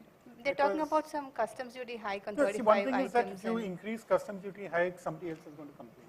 Okay, so for example, you increase the duty on something like say steel, then you'll say that automobiles, the auto sector and the steel sector both move in different directions. So any kind of an increase you do in duty, the user is going to not be happy, whereas the producer is going to be happy. And besides, if you see incrementally what kind of revenue has been generated, even in the past when we've had these kind of increase in customs duty rates has been very marginal, given the overall size of the budget of 40 lakh crores. I think what is really required is buoyancy in the economy to drive your tax revenue. Unless the government is willing to lower the GST rates, which definitely they won't in this kind of a situation where we're talking of nominal GDP growth slowing down. If you lower the rates, they'll say, look, my tax collection are going to get affected further.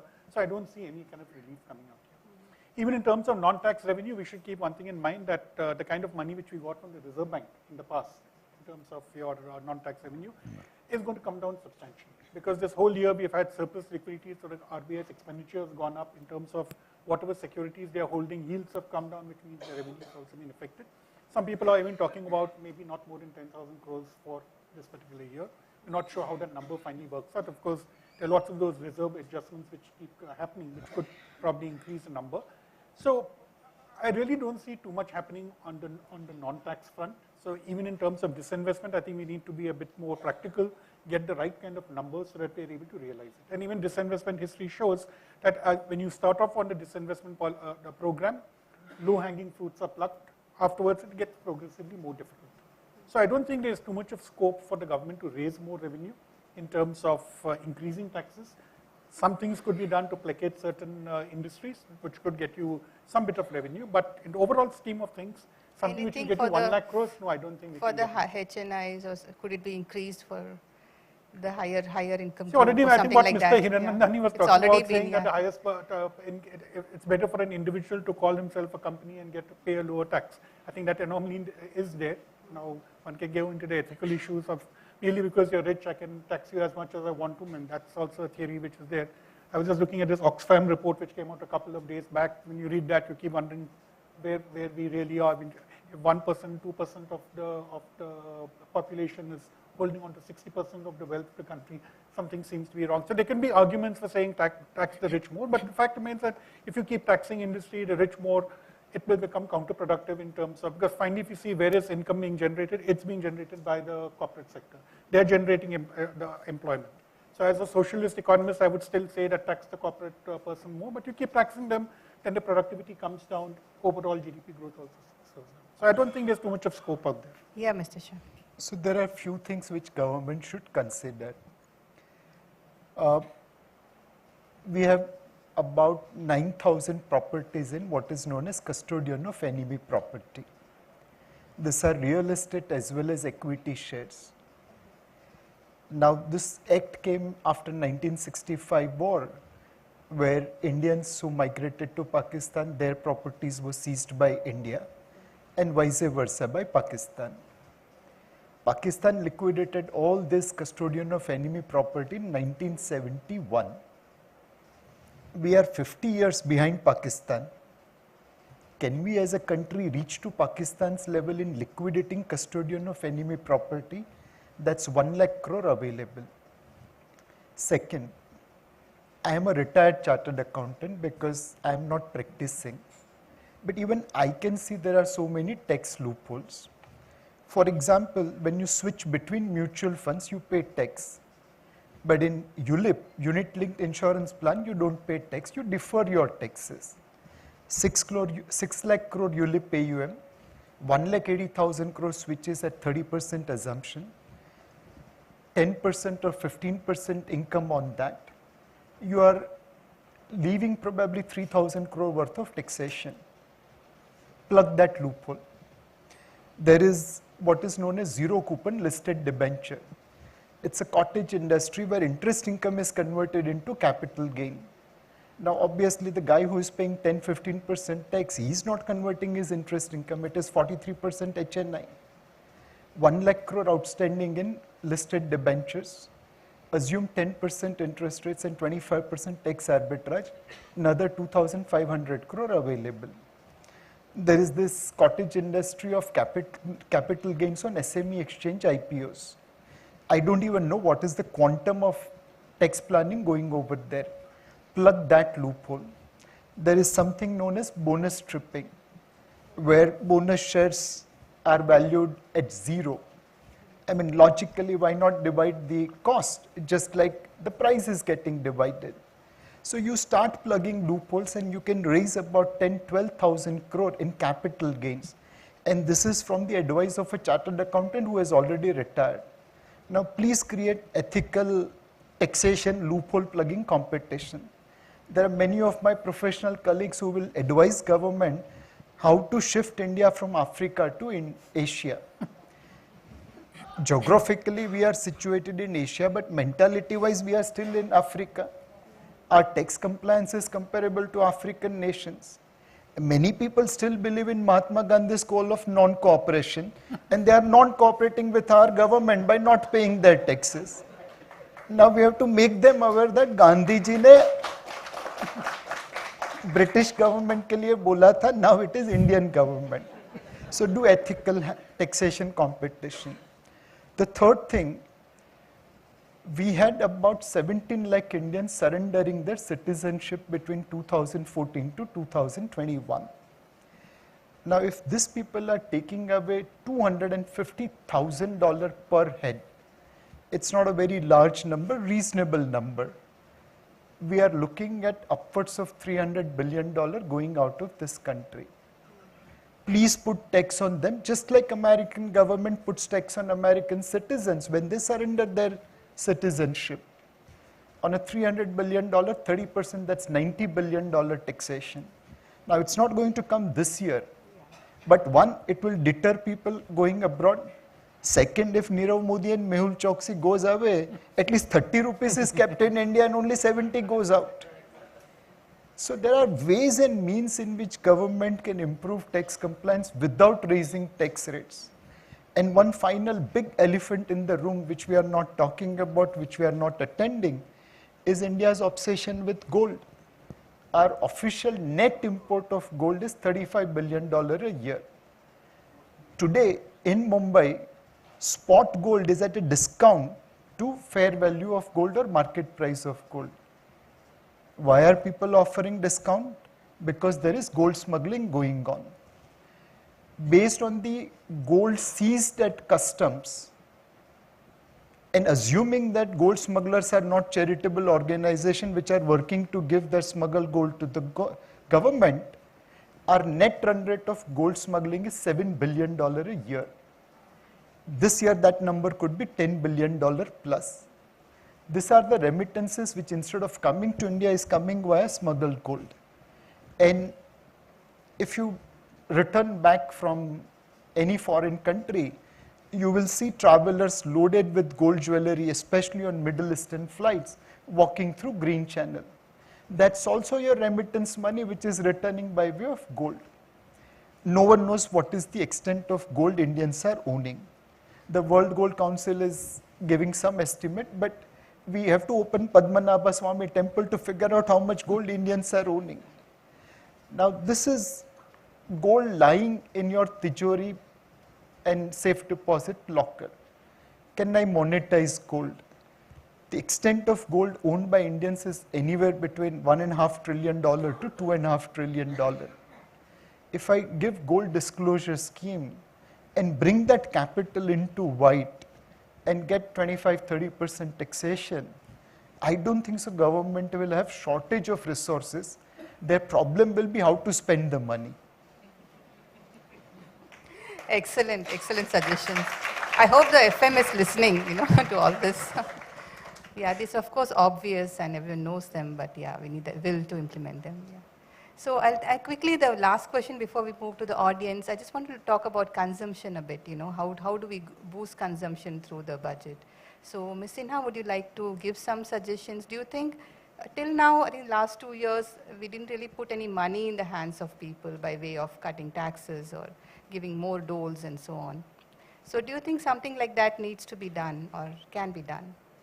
So, yes, if it's done, it would be good because we are a consumption-driven economy. But will it be done? I am not too sure because the fiscal leeway in the hands of the government is limited. And if you see what the government has been doing in the last few years, even during the pandemic, the government did not adopt the strategy of actually giving money in the hands of people. So there were many indirect ways in which, the government announced a lot of measures and policies to encourage investment and encourage consumption, but directly giving money in the hands of people, we didn't see that happening. And in some ways, I would say we have benefited from that because the very high inflation that we saw in many of the developed economies and the slowdown that they are going through, we didn't see something like that happening because there was not excess of stimulus, direct stimulus given.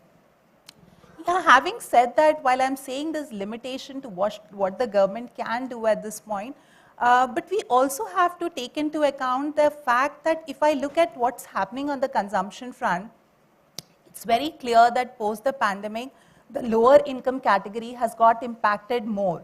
One, by the pandemic, the post-pandemic impact, and also by high inflation that we have seen in the last 1 year. And they are the ones who are not spending. Whereas whatever consumption is happening, we can see that clear demarcation that the higher middle income category and the higher income category, they are the ones who have not been impacted much and they are coming ahead and spending. So if the government actually comes up with something to encourage some measure to encourage the lower income category to come out and spend, that would be good. But I am not too sure we would have something like that in the budget because the government would also be conscious of the fact that one, they have to move to fiscal prudence. Second, also the inflationary impact. government would be a little wary of that. Right now, inflation is going down, but we are all concerned about core inflation still being sticky. So RBI would be a little wary of that. Mr. Nandi, you'd like to add something quickly, or I mean, you agree with that? so if we just went with whatever Ms. Nilesh just mentioned about blocking tax loopholes and running after people in customs wearing gold jewelry, consumption will come down as it is. But on a more serious note, I think, look, I don't think we are in the era of helicopter money, right? And I think that's a good fiscal practice, right? And I also don't think that we should be in a point where, see, consumption, you should create conditions for consumption to happen. If you as an economy or as a government go about telling people consume, consume, consume, that's really not the job of you need to create the economic conditions for consumption to take place. Now for that you need jobs, you need employment, you need to keep your infrastructure spending good. So that should be the focus, not consumption should be a consequence of whatever else you do. It shouldn't be the primary motive.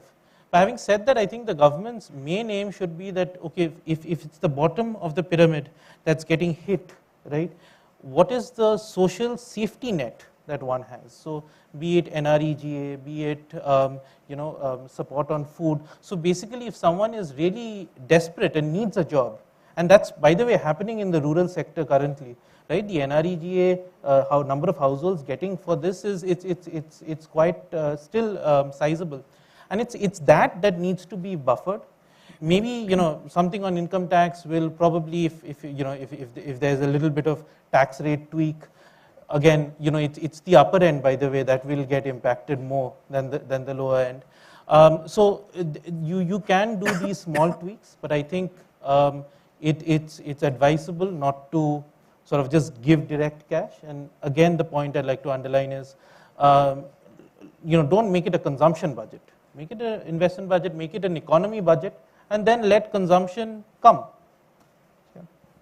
Mr. Submit, yeah, quickly, if you can. Quickly on this. See, we should remember that the government doesn't drive consumption. Okay. So whatever the government does, like you say, the PM Kisan, you're giving 60,000 crores, it's nothing else but a cash transfer. See, NREGA, for all practical purposes, we talk a lot about it, it's a rubbish program. It doesn't create any assets, but you're giving the 200 rupees a day. And you don't have enough projects which are being provided by the states, so that money gets exhausted in no time. And on an average, well, you get 100, I can't get 100 days even if I want to. If you look at the NREGA site, it says you get 45 to 50 days on an average, and the money is exhausted. So I think whatever the government is able to do through the budget, they're able to do it. Ultimately, I think what Aureliev said, we need to create jobs. And this is the problem. I think we all keep debating whether CMI is right, EPFO is right. But at the end of the day, if people are not consuming, it means jobs are not being created. Only when jobs are created, will income be generated, people will spend money. So I think that's the crux of it. And again, it's not in the hands of the government. It's in the hand of the private sector. All of us, if we are in the private sector, our companies are supposed to be hiring more people. We don't want to hire people. We want to save on that. We want to have more technology in. Thanks to the pandemic, everybody wants to throw out people. All the big companies we read out in the papers, everybody is sacking people day in and day out. So that way, consumption will remain. Only we rich people will be better off. We will increase the size of our cars, and then we'll talk about this. The private sector has to do it. I think the private sector likes to wash off its hands. It wants the government to do everything. With that 40 lakh crores, lots of committed expenditure, we want everything to be done in that. That's the problem. No? Yeah, with that, any questions from the audience? Yes, please. There's someone there.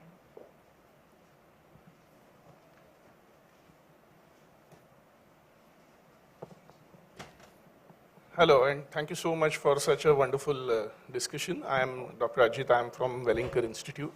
I am a professor. I have these questions on both the sides of fiscal management. On the side of taxation, we have almost 65 to 67% of taxation coming from indirect taxes, out of which 64% is coming from the lower 50% strata, which is holding hardly 3% of the wealth. So, out of the total income of the government, 40% is coming from that strata which holds only 3% of the wealth. Do you think some kind of tweaking is necessary here? And the associated question is, of course, we reduced, even before pandemic, we reduced the corporate tax rate. Has it led to higher investments, higher jobs, higher consumption? So that's the part on income side. On the expenditure side, it seems to be the gospel truth that infrastructure only means roads, airports, highways, and stuff like that.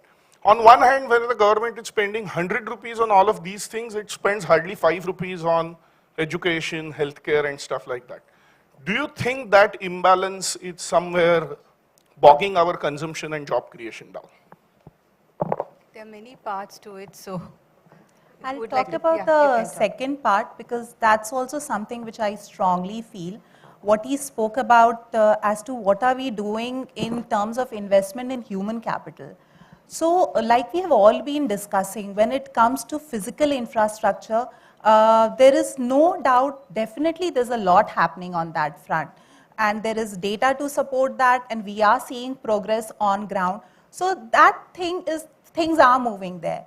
But when it comes to the social infrastructure, in terms of, what kind of spending are we doing on education, healthcare, and skilling, I think the government's focus needs to move to that too.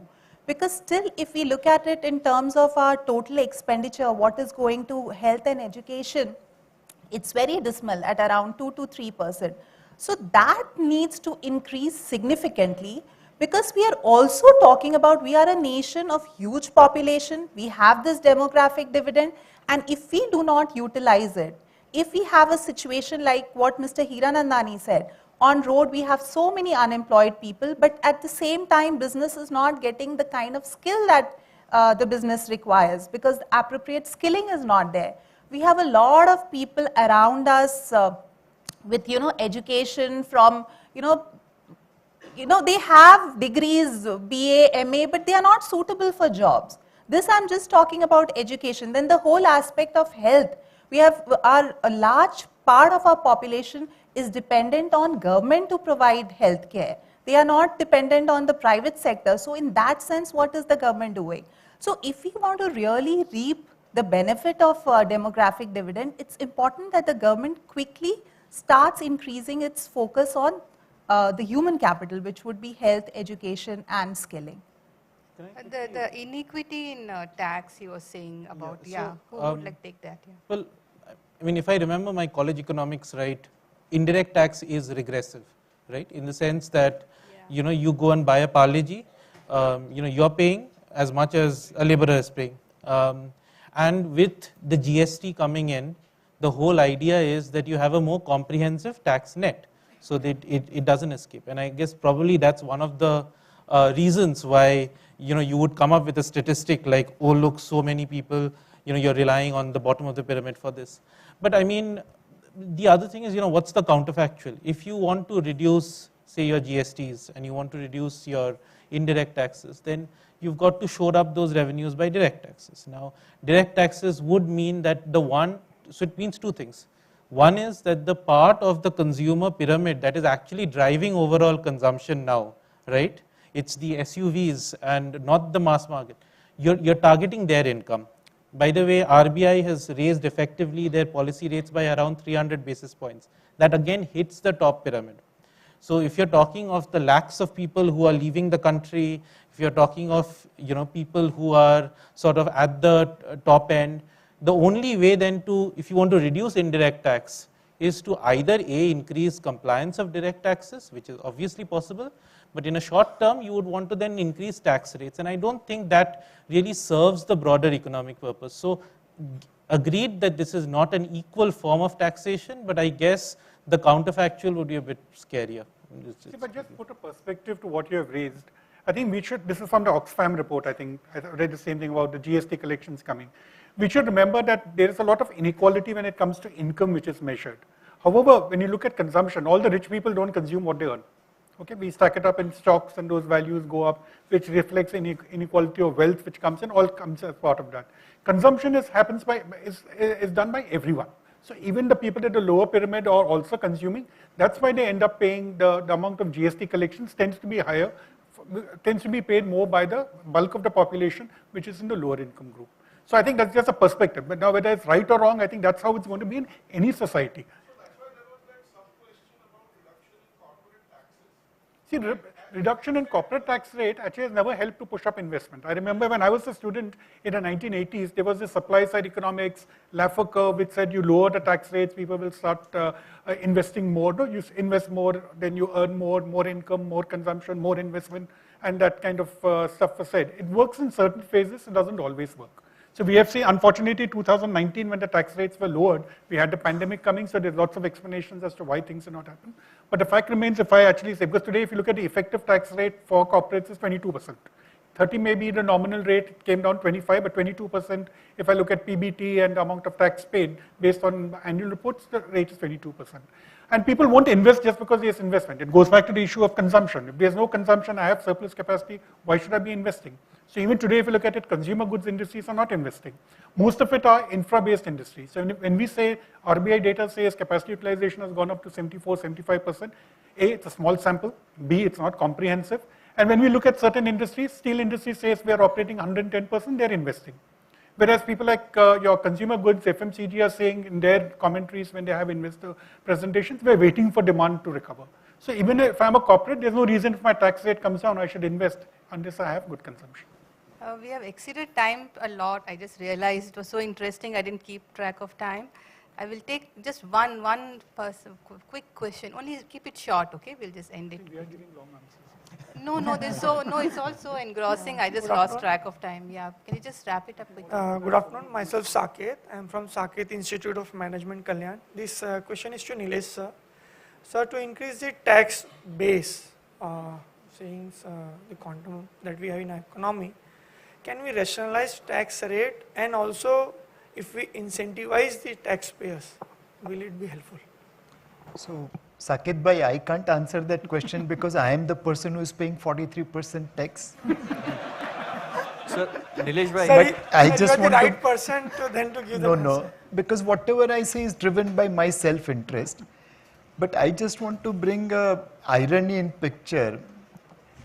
I am the only black sheep of my family because I am doing a job. Everyone else in Gujju family is a businessman. So all the acquaintances whom I know, they have bigger houses than me, they have bigger cars than me, they take bigger and better holidays than me, and collectively in 1 year the tax which I pay, they haven't paid there in lifetime.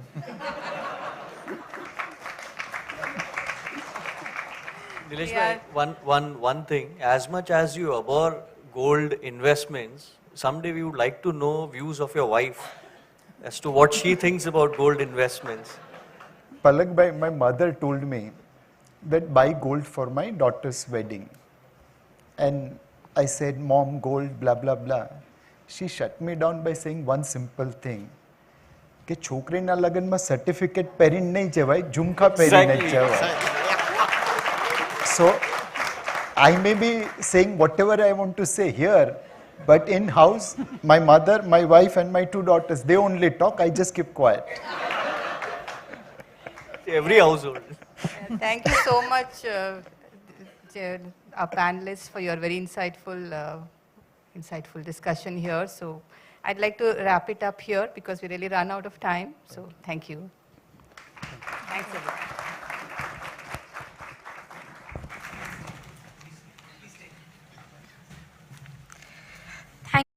For such a sparkling panel discussion.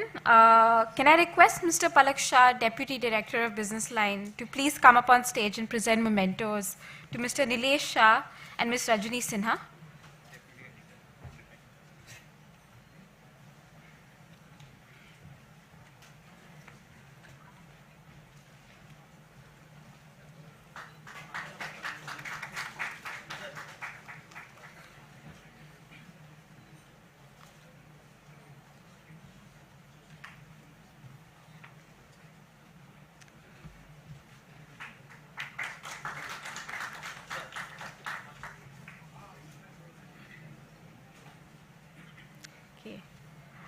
I now request Mr. Sajesh Raghavan, Assistant Vice President and National Business Head for Businessline, to present mementos to Dr. Aurodeep Nandi and Mr. Madan Sabnavis.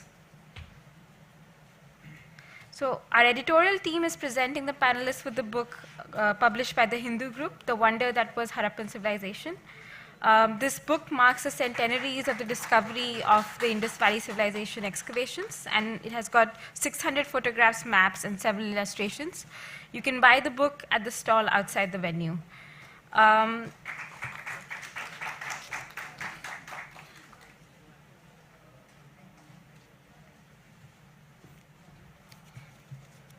So thank you, Mr. Sabnavis, Ms. Sinha, Mr. Shah, and Dr. Nandi for participating.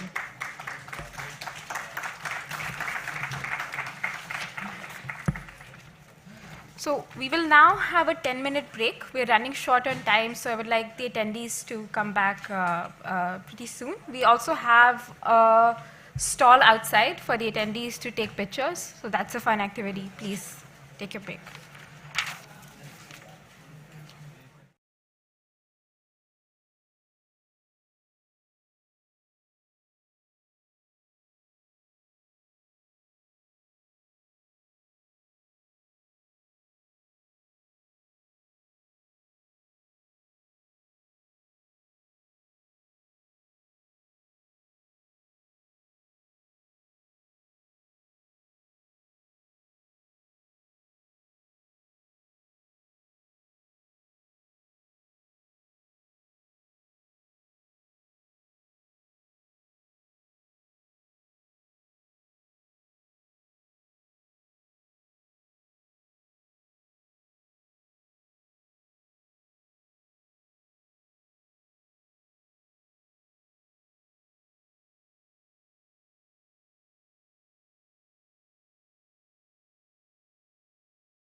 What does your investment portfolio look like without gold?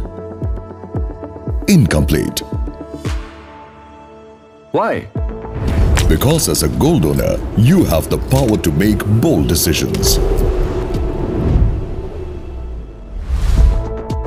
To balance risks and returns.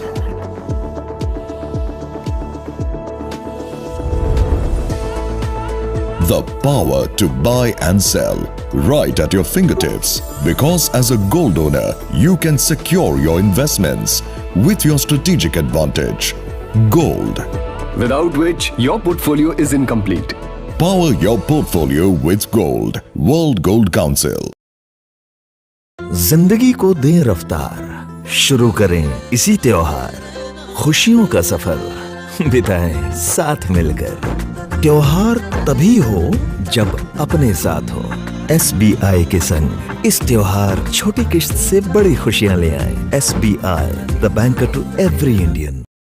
Change is constant. We are living in a fast-paced world where business is constantly evolving. Embracing the one constant in business, change. Introducing the Hindu Business Line's new look, a redesign that draws parallel to the new age of business. Say hello to a premium news reading experience with an enhanced visual design upgrade and reader-friendly features. A design that will make analytical and explanatory journalism an indispensable must-read. Our brand new masthead reflects the spirit of a young and vibrant nation. Lesser, sharper edges reflect a soft and relaxed tone, a reminiscence of the past and a mark of change. The new logo is a contemporary design that gives the best of both worlds. The concentric circles show how BL has the last word on business reportage.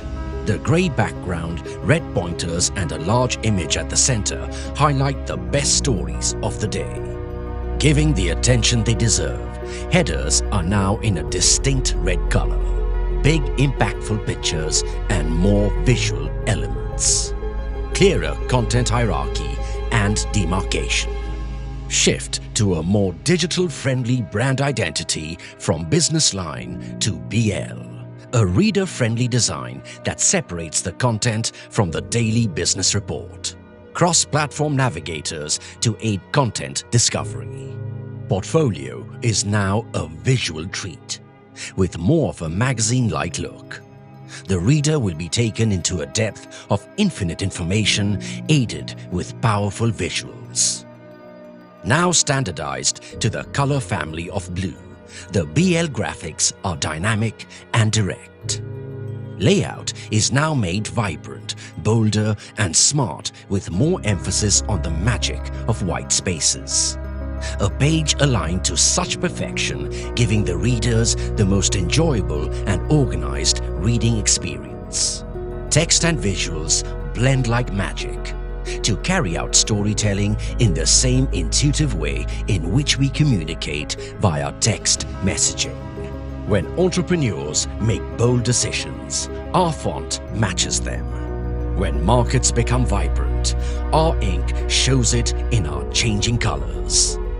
Business is evolving, and so are we. So get ready to sit back, sip your coffee, and open our redesigned Business Line. Business looks good.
investment portfolio look like without gold?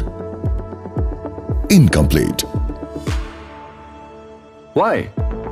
Because as a gold owner, you have the power to make bold decisions. To balance risks and returns.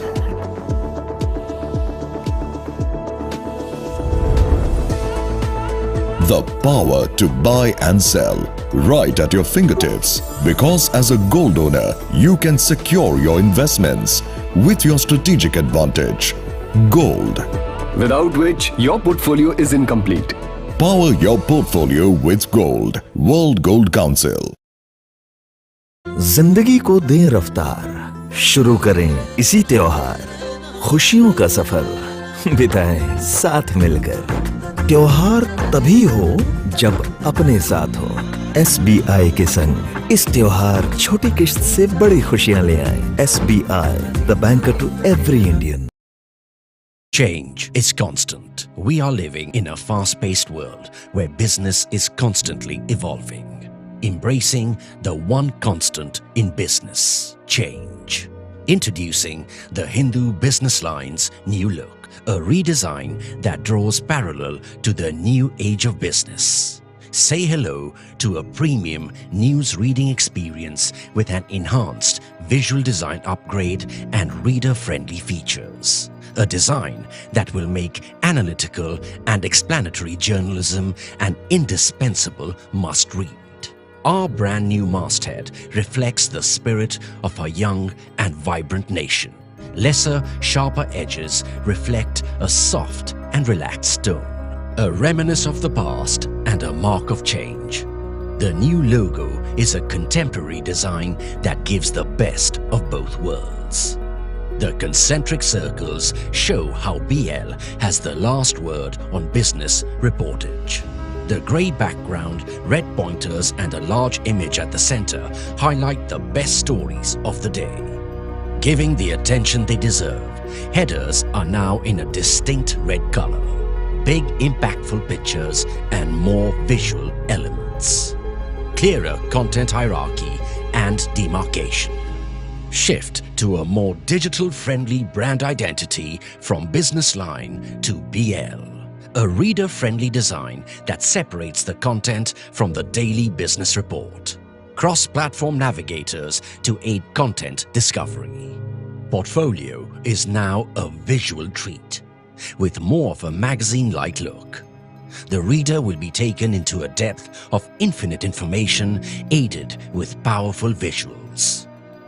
Now standardized to the color family of blue, the BL graphics are dynamic and direct.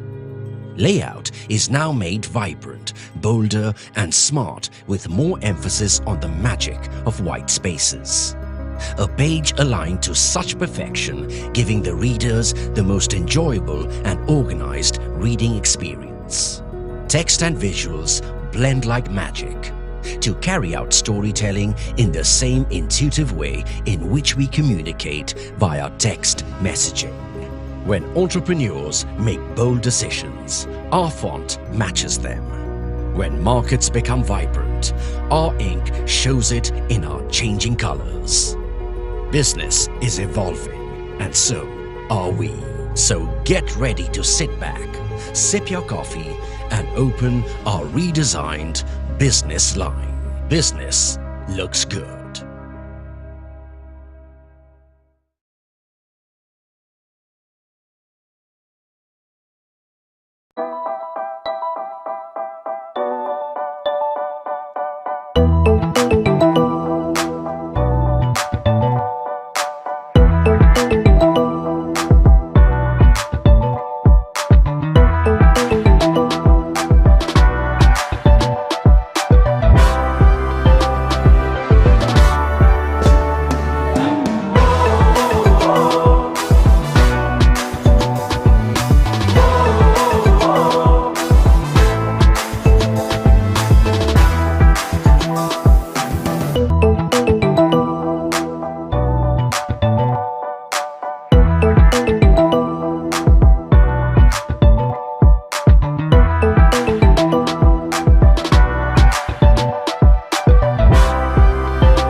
What does your investment portfolio look like without gold? Incomplete. Why? Because as a gold owner, you have the power to make bold decisions. To balance risks and returns.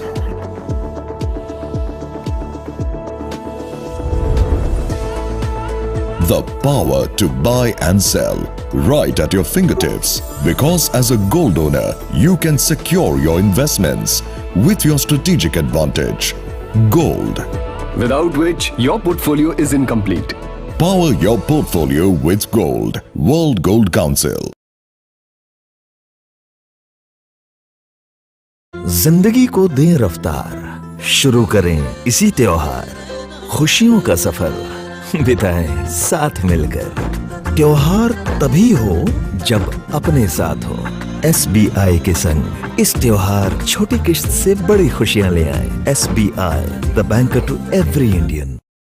Change is constant. We are living in a fast-paced world where business is constantly evolving. Embracing the one constant in business, change. Introducing the Hindu Business Line's new look, a redesign that draws parallel to the new age of business. Say hello to a premium news reading experience with an enhanced visual design upgrade and reader-friendly features. A design that will make analytical and explanatory journalism an indispensable must-read. Our brand new masthead reflects the spirit of a young and vibrant nation. Lesser, sharper edges reflect a soft and relaxed tone, a reminiscence of the past and a mark of change. The new logo is a contemporary design that gives the best of both worlds. The concentric circles show how BL has the last word on business reportage. The grey background, red pointers and a large image at the center highlight the best stories of the day. Giving the attention they deserve, headers are now in a distinct red color. Big impactful pictures and more visual elements. Clearer content hierarchy and demarcation.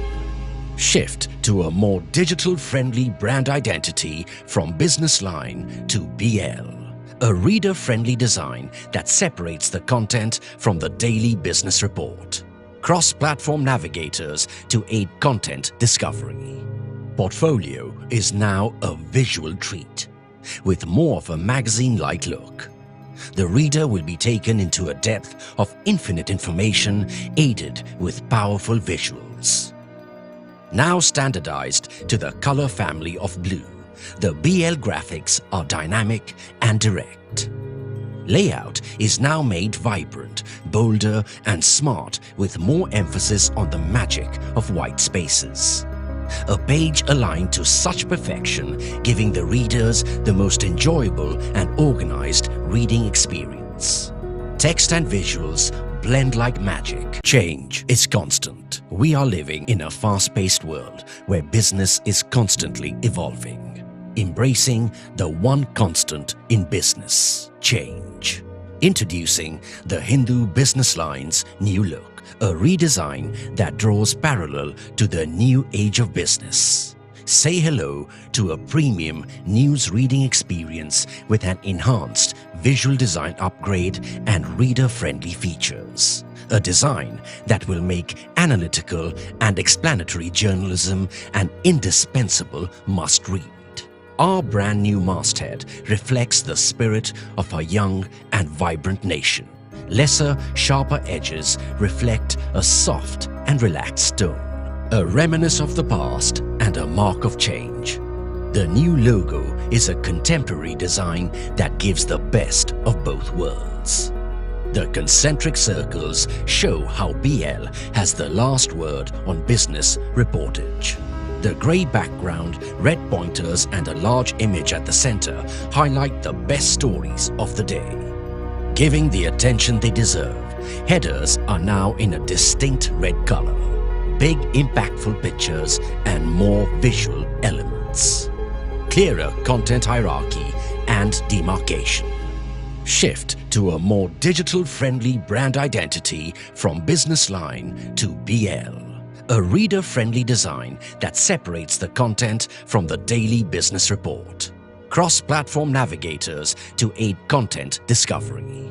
Portfolio is now a visual treat, with more of a magazine-like look. The reader will be taken into a depth of infinite information aided with powerful visuals. Now standardized to the color family of blue, the BL graphics are dynamic and direct. Layout is now made vibrant, bolder and smart with more emphasis on the magic of white spaces. A page aligned to such perfection, giving the readers the most enjoyable and organized reading experience. Text and visuals blend like magic to carry out storytelling in the same intuitive way in which we communicate via text messaging. When entrepreneurs make bold decisions, our font matches them. When markets become vibrant, our ink shows it in our changing colors. Business is evolving, and so are we. So get ready to sit back, sip your coffee, and open our redesigned business line. Business looks good.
What does your investment portfolio look like without gold?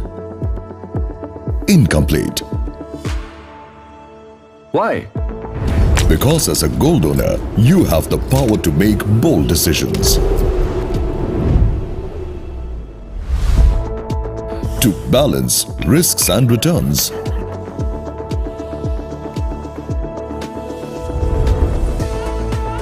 The power to buy and sell right at your fingertips, because as a gold owner, you can secure your investments with your strategic advantage, gold. Without which your portfolio is incomplete. Power your portfolio with gold. World Gold Council. जिंदगी को दें रफ्तार, शुरू करें इसी त्योहार, खुशियों का सफर बिताएं साथ मिलकर। त्योहार तभी हो जब अपने साथ हो। SBI के संग इस त्योहार छोटी किश्त से बड़ी खुशियां ले आए। SBI, the banker to every Indian.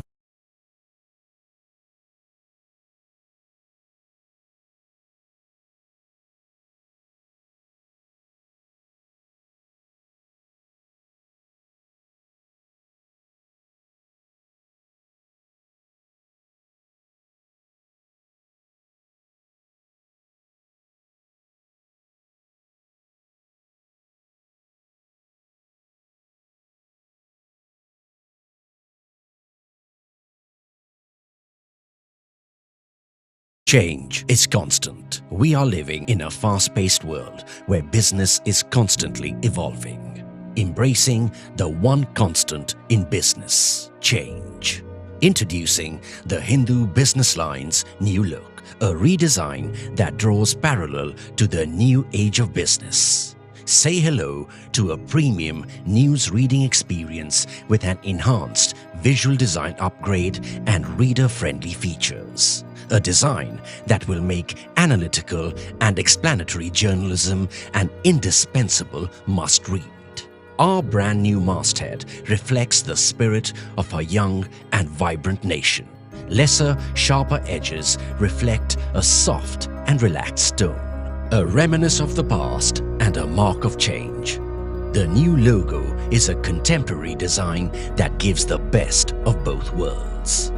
The concentric circles show how BL has the last word on business reportage. The grey background, red pointers and a large image at the center highlight the best stories of the day. Giving the attention they deserve, headers are now in a distinct red color. Big impactful pictures and more visual elements. Clearer content hierarchy and demarcation. Shift to a more digital-friendly brand identity from businessline to BL. A reader-friendly design that separates the content from the daily business report. Cross-platform navigators to aid content discovery. Portfolio is now a visual treat, with more of a magazine-like look. The reader will be taken into a depth of infinite information aided with powerful visuals. Now standardized to the color family of blue, the BL graphics are dynamic and direct. Layout is now made vibrant, bolder and smart with more emphasis on the magic of white spaces. A page aligned to such perfection, giving the readers the most enjoyable and organized reading experience.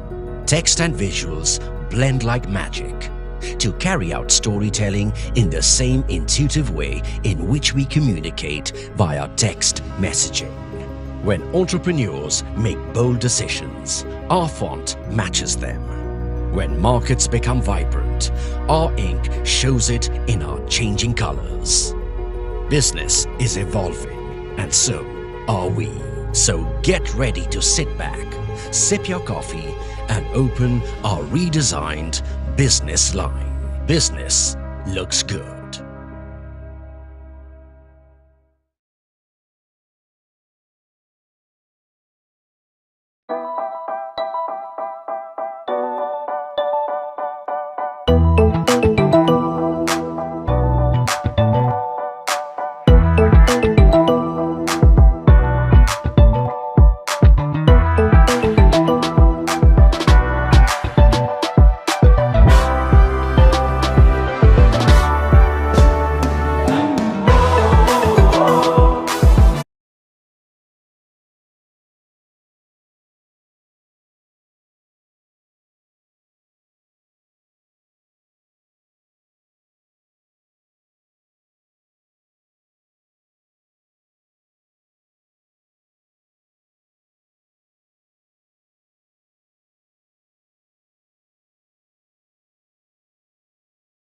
Gentlemen, a warm welcome once again to the Business Line Countdown to Budget 2023.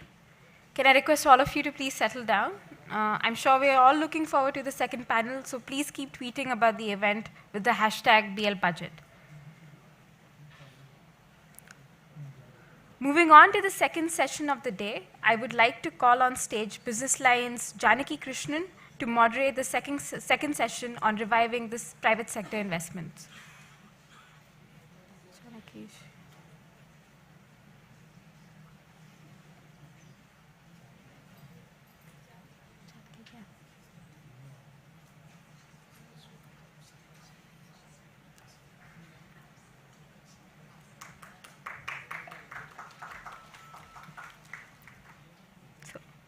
Now to introduce our panelists. Mr. Vivek Bhatia is the Managing Director and CEO of ThyssenKrupp. Mr. Bhatia holds an MBA from IIM Calcutta, an MTech from IIT Delhi, a gold medalist there in fact. And with over 2 decades of experience, Mr. Bhatia comes with extensive business aptitude across various sectors, including mining, metals and mineral processing, cement, power and engineering and capital goods. He has worn multiple hats in the business world in his illustrious career. Can I request you to please come up on stage, Mr. Bhatia? Thank you.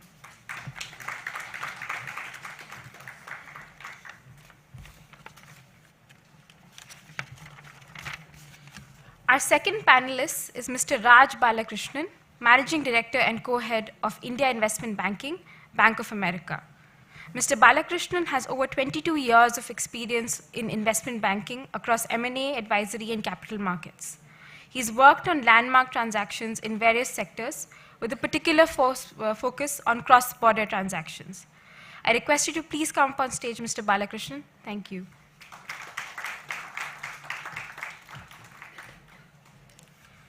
Our next speaker is Ms. Hetal Gandhi, Director of Research at CRISIL Market Intelligence.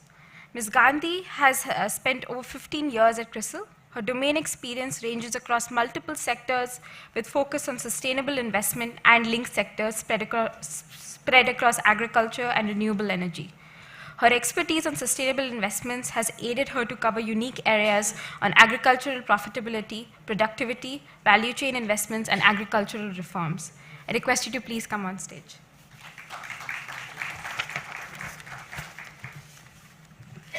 Our fourth panelist is Ms. Ashish Kasid, one of the senior partners at EY's tax practice, as well as the national leader for chemicals and agri-sector. She has over 27 years of work experience in advising clients on international and domestic tax issues.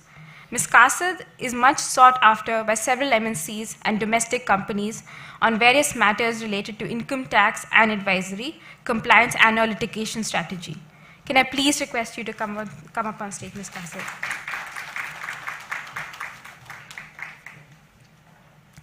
Over to our moderator, Ms. Krishnan. Thank you.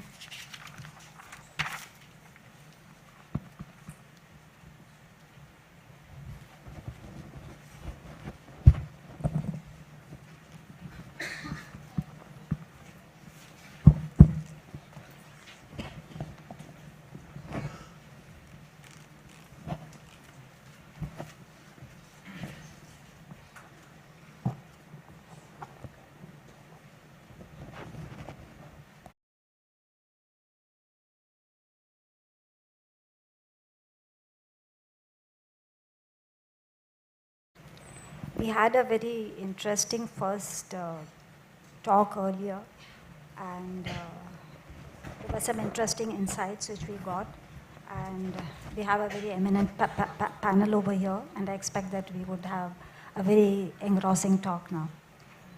You know, for the last 2-3 years, we have all been hearing about animal spirits and all that, and I always thought to myself, you know, what is this animal that we are, you know, thinking about, whose spirits that we would like to emulate, you know.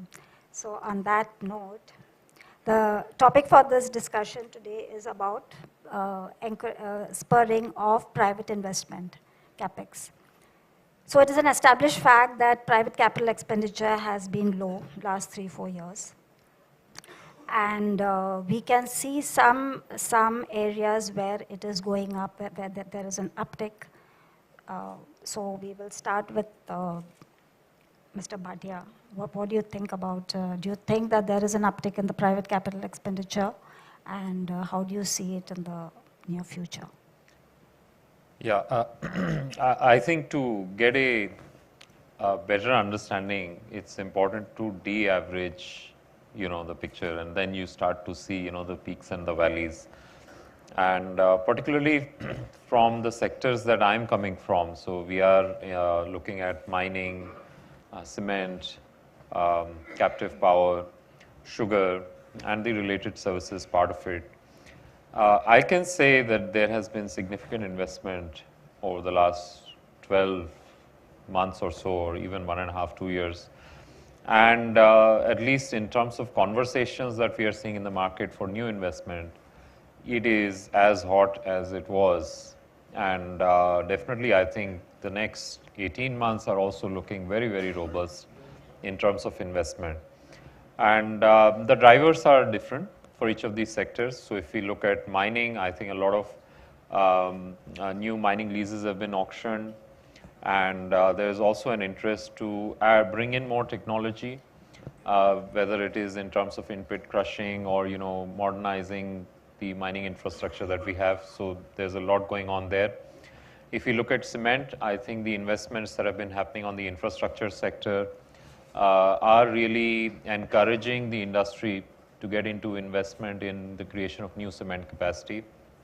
If you look at sugar, then whatever we are seeing on the ethanol side really has had a wonderful impact on the industry, and there's huge investment coming in. And also what we are seeing on the chemical side has had a huge impact on the captive power space. So, so I think because of different dynamics, all of these sectors, at least that I'm playing in, are really seeing a lot of capital investment. And personally, we are also looking to, you know, stay in sync with that demand, because we are supplying the equipment, plants that are required. So I find it, from my standpoint, it's quite a rosy picture. Raj, how do you feel about it in terms of fund flows and financing and all? Is it easier now to get capital? Sure. So I guess, I think the biggest positive for the Indian economy right now is that corporate balance sheets and bank balance sheets are exceptionally strong. Perhaps it's an unintended consequence of COVID, but and the fact that there has been a slowdown in capex for the last 2 or 3 years. But the fact is that we are at the back end of that. And when I look at the large corporates that we deal with, for many of them, their leverage is probably at an all-time low, which means that they're sitting on a massive amount of dry powder, which is available for them to go out and spend should the opportunity arise. What are the spaces where we've seen a lot of capex over the last few years? I'd start with the entire renewable power space. It's been a space where you've had multiple, private equity and infrastructure fund-backed platforms which have been set up, which have set up a massive amount of capacity. You've had very attractive exits for these investors, and when they're attractive exits, someone has made in a 3 or 4 year period, 1.7x their capital invested. That obviously attracts more investment. And you're also seeing the large groups, saying that, look, renewable power, green hydrogen, storage, these are all sectors that we need to focus on and we need to invest in. Second, the PLI-linked, Make in India theme. That's clearly a massive theme. People have fully realized that they were over-indexed on one country as a sourcing base for the world. And I think people are going to want to diversify, and that creates a massive opportunity for India. And I think some of the government policies have been particularly well-timed, whether by design or otherwise, to ensure that India is well-placed to try and tap that opportunity. And we're also seeing that in sectors like, for example, API production. India has traditionally been a strong formulations manufacturing space for pharma and healthcare, but API was not that big in India. Now, very clearly, people are saying we can't rely only on one country for API sourcing, so we are seeing a lot of spending in that space. And of course, the core sectors which Vivek talked about, that's starting to pick up. Cement has always been a great sector in India in terms of demand growth has been very, very strong. I think the infrastructure push helps. So I think you will see a lot in that kind of a space as well. Hetal, how about you? How do you see the private capex? How is it growing? Yeah, I think at an overall level, if you look at past 5 years, on an average, India ends up spending around 2.5 to 3 lakh crores in terms of industrial capex. And a large proportion of that, almost 80% plus, is driven by private companies. What we have seen is a two-pronged approach from the government. A, incentivize manufacturing capabilities in India to have a strong manufacturing base. This incentivization is done either to bring about an integration of the domestic value chains or to become more export competitive. Both the objectives have been placed side by side, and that itself is going to now trigger incremental push to industrial capex. So if you look at the PLI incentives which are being provided and linked capital expenditure which is going to be spread between FY22 and FY27, you are going to see almost 15% on an average of industrial capex each year being driven just by PLI linked capex.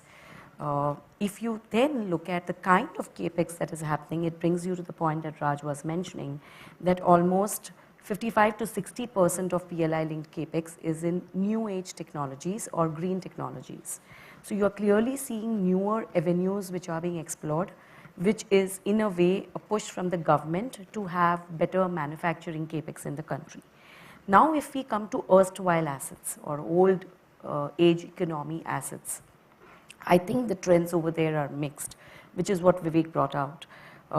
Your industrial assets like metals, cement, larger players gained market share during the pandemic, and they were also able to manage cost much more effectively than the smaller players. So they have gone about for capacity expansions at significantly deleveraged balance sheets and good capacity utilization levels. If you look at the consumption side of it, whether it is two-wheelers or commercial vehicles or any of the services sectors like hotels or airlines, sweating of the assets is still not above pre-pandemic levels. Maybe closer to end of FY24, you may reach peak utilization levels for those sectors, and that's the time you will see capex actually picking up.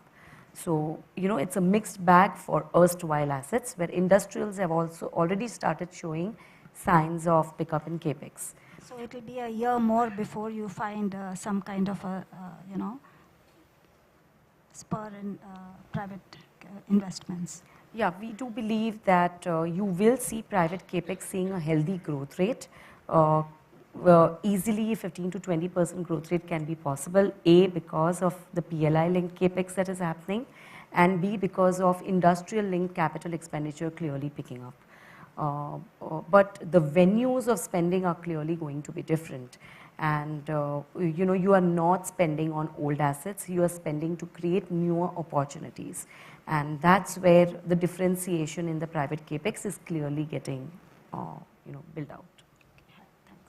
Ashish, how about you? From the tax angle, I think it is a sticking point with everyone. From the tax angle, how do you see the investments? So Janki, let me first close on the earlier question. Even if I look at it, if I look at it from the chemical sector, and picking up from what Vivek said, Raj said, even in the chemical sector, there are so many tailwinds which are supporting capex in a very large way. So if you look at every company in India in the chemical space has been largely talking about expansion plans, announced those capex plans, and actually moving in that direction. Reasons are many. COVID, I think, was a transformative opportunity for the sector.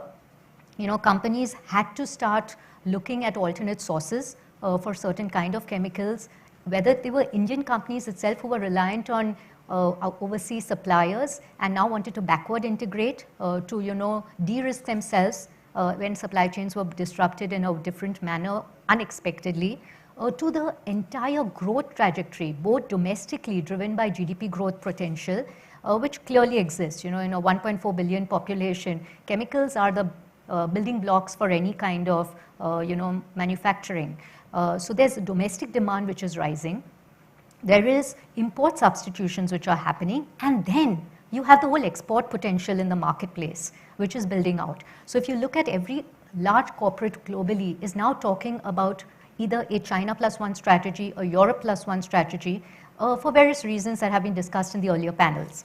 So whether you're looking at alternate suppliers to maintain the supply chains, whether you're looking at fuel costs rising in certain continents, translating into cost efficiencies and quality, which Indian manufacturers are now raising their bars, and really supplying at levels that global is very satisfied with, such that they are placing 10-year contracts now with companies. So we are seeing that confidence in India being seen as a manufacturing hub.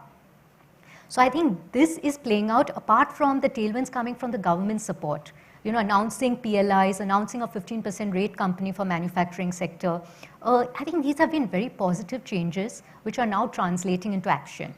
Of course, there's lots that can be done, no doubt about it, and we can talk about it.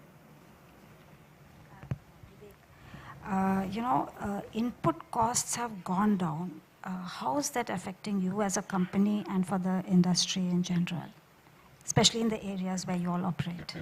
Yeah. See, when we look at industrials related capex, then most customers are not looking quarter on quarter. They are looking, these are decadal kind of decisions. So you're looking at a capacity that you want to profit from over the next 10, 15, 20 years. And so these are very long horizon decisions.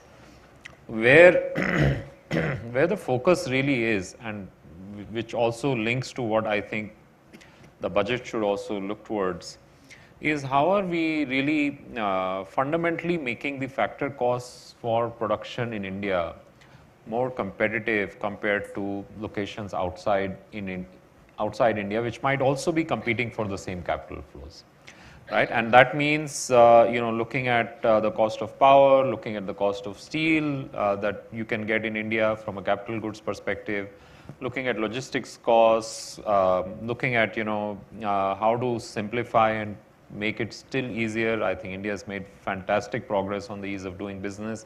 How can we continue on that journey?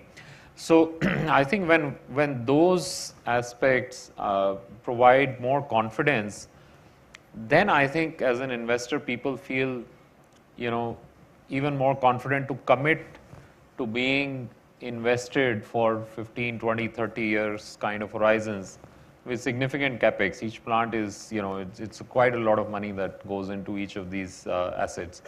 And that's where I think the focus should remain on this budget, because there's a lot of conversation I hear about, is there going to be some recession in other markets, or, consumption demand is not the strongest right now. But these are, I think, very short-term perspectives. Whereas I think, and we saw that in the last budget, there was a strong push towards capital expenditure. And I think that needs to continue. Infrastructure investment needs to continue. But what needs to come on top is really this emphasis on how are we increasing the competitiveness of being a manufacturer in India. And if we can bring that lens in, then I think India will start winning the battle with other global economies towards attracting more capital goods investments into the country. And we know for sure, I think, every time you invest in infrastructure, capital goods, manufacturing, then the spin-offs for the economy are so positive, both in terms of employment, every dollar put in has a multiplier effect on, downstream employment. Then also I think that creates a multiplier effect in terms of other ecosystems that you create around each of these setups. So I think that really has, if there's one thing I could give out as a message, then that would be that, look at the overall competitiveness of being an investor in these core sectors in India, and bring down these factor costs of power, steel, logistics. And then I think we have a wonderful recipe for sustained investment and economic growth on the back of these investments. Raj, bank loans have become pricier, and you see that more people are going to the equity stock markets and all that. We have a very large FPO which is coming up. Do you think there will be more equity funding happening, or how do you see it? So, ultimately, I don't think anyone goes to the equity markets because they think that bank loans are more expensive, because debt is always cheaper than equity, right? So from that perspective, I don't think that's the driver of people going to the equity markets. When the cost of debt goes up, the equity risk premium still remains, and the cost of equity also goes up. So I think, but this year, the way we look at it, given that people have strong balance sheets, I think people will go for an appropriate mix of debt and equity funding. We do see follow-on offers, QIPs. Last year there were very, very few. I would expect to see many more. You talked of the follow-on public offer, which is a rare product in the Indian market, but QIP is a much more common product. We do expect to see a number of those kind of deals taking place in the market. I think private funding continues to remain strong. Most of the private equity funds have plenty of capital, plenty of dry powder to deploy, and they'll deploy it when the right opportunity comes up. So that's the way we're looking at it. Hetal, why do you think private companies have not been investing so far? And what would be the spur for them to do so? I mean, we've already seen that he has said, that there has been, but still it is slowing down. It looks like people are very reluctant, in terms of capital outlays. It is only in some sectors that I can see some kind of investments happening, but not in infrastructure. And infrastructure is the driver actually for the economy in terms of employment, jobs, and everything. So, what do you think?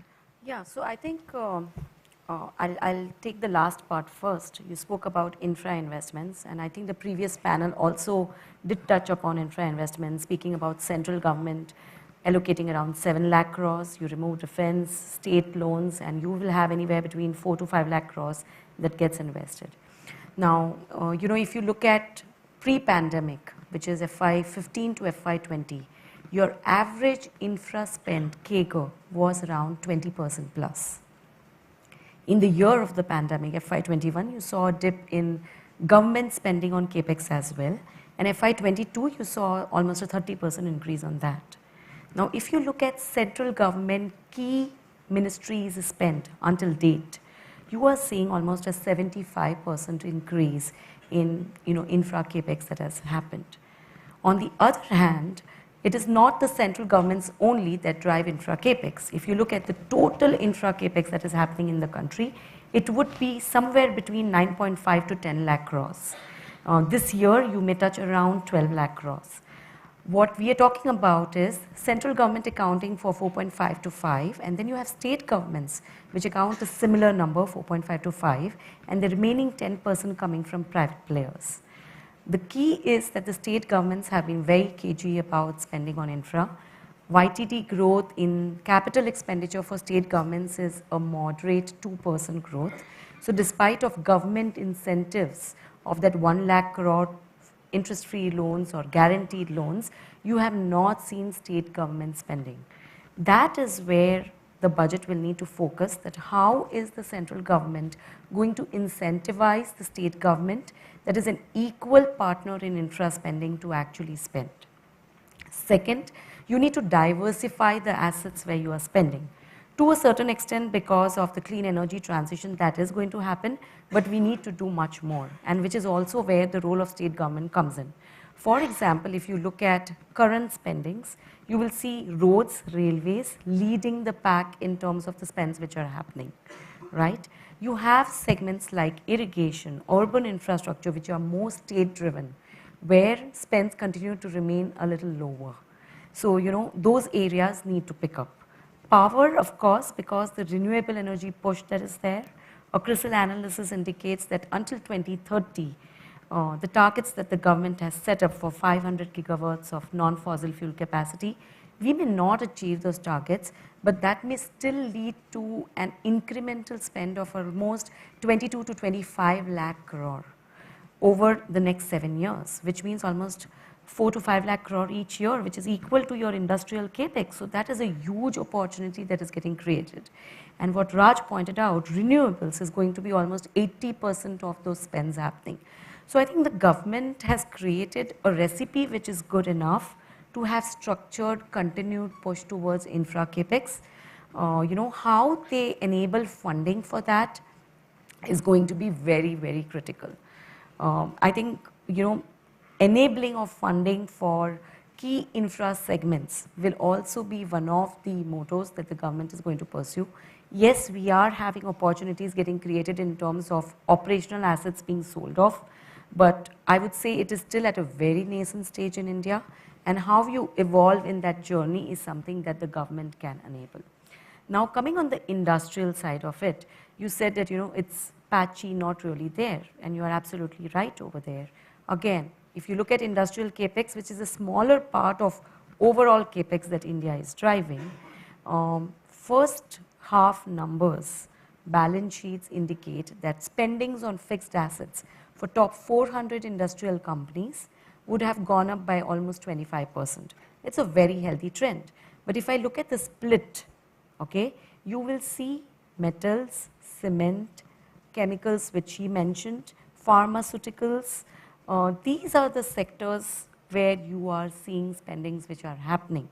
There are an equal number of companies which are not spending or are continuing to see a decline in capex. So how are you going to bring about a holistic increase in industrial capex is clearly an agenda that the government should focus upon. Do you think Do you think that investments are skewed towards some areas, like for example, as you both mentioned, green energy is, how do you see that? Yeah, definitely we see that, green linked capital expenditure is prima facie something where India is trying to establish themselves from a value chain point of view. And that is where the government is pushing, which is a very good focus area, because unlike the 90s where we were left behind on the manufacturing race, and you saw the South Koreas and the Vietnams of the world actually capture the entire digital manufacturing space, you are now seeing that the Indian government is pushing pre-handed in areas like hydrogen or renewable energy, solar module manufacturing, battery manufacturing, where we can start competing when everybody is at the initial stage of the journey.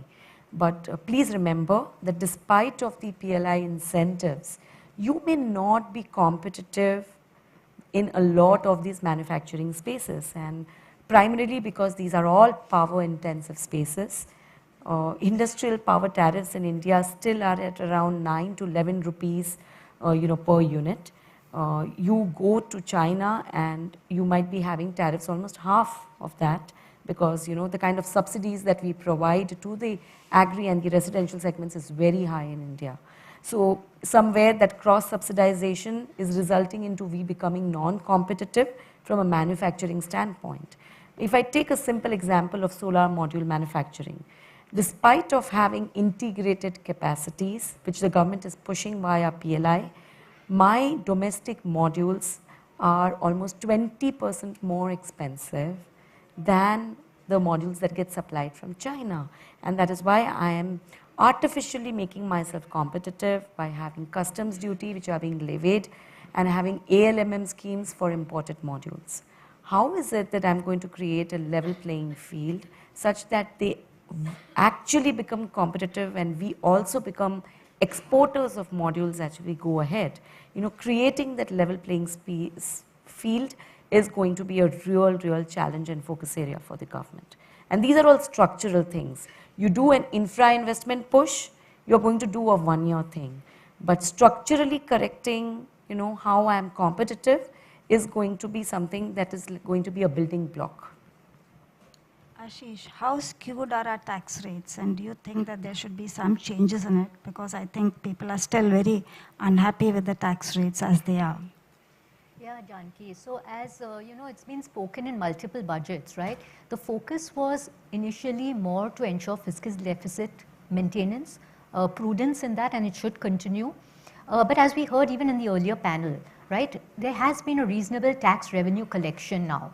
The base is now getting built and you see the GST collections constantly on a rise since 2 quarters. Over and above corporate tax, income tax has also increased.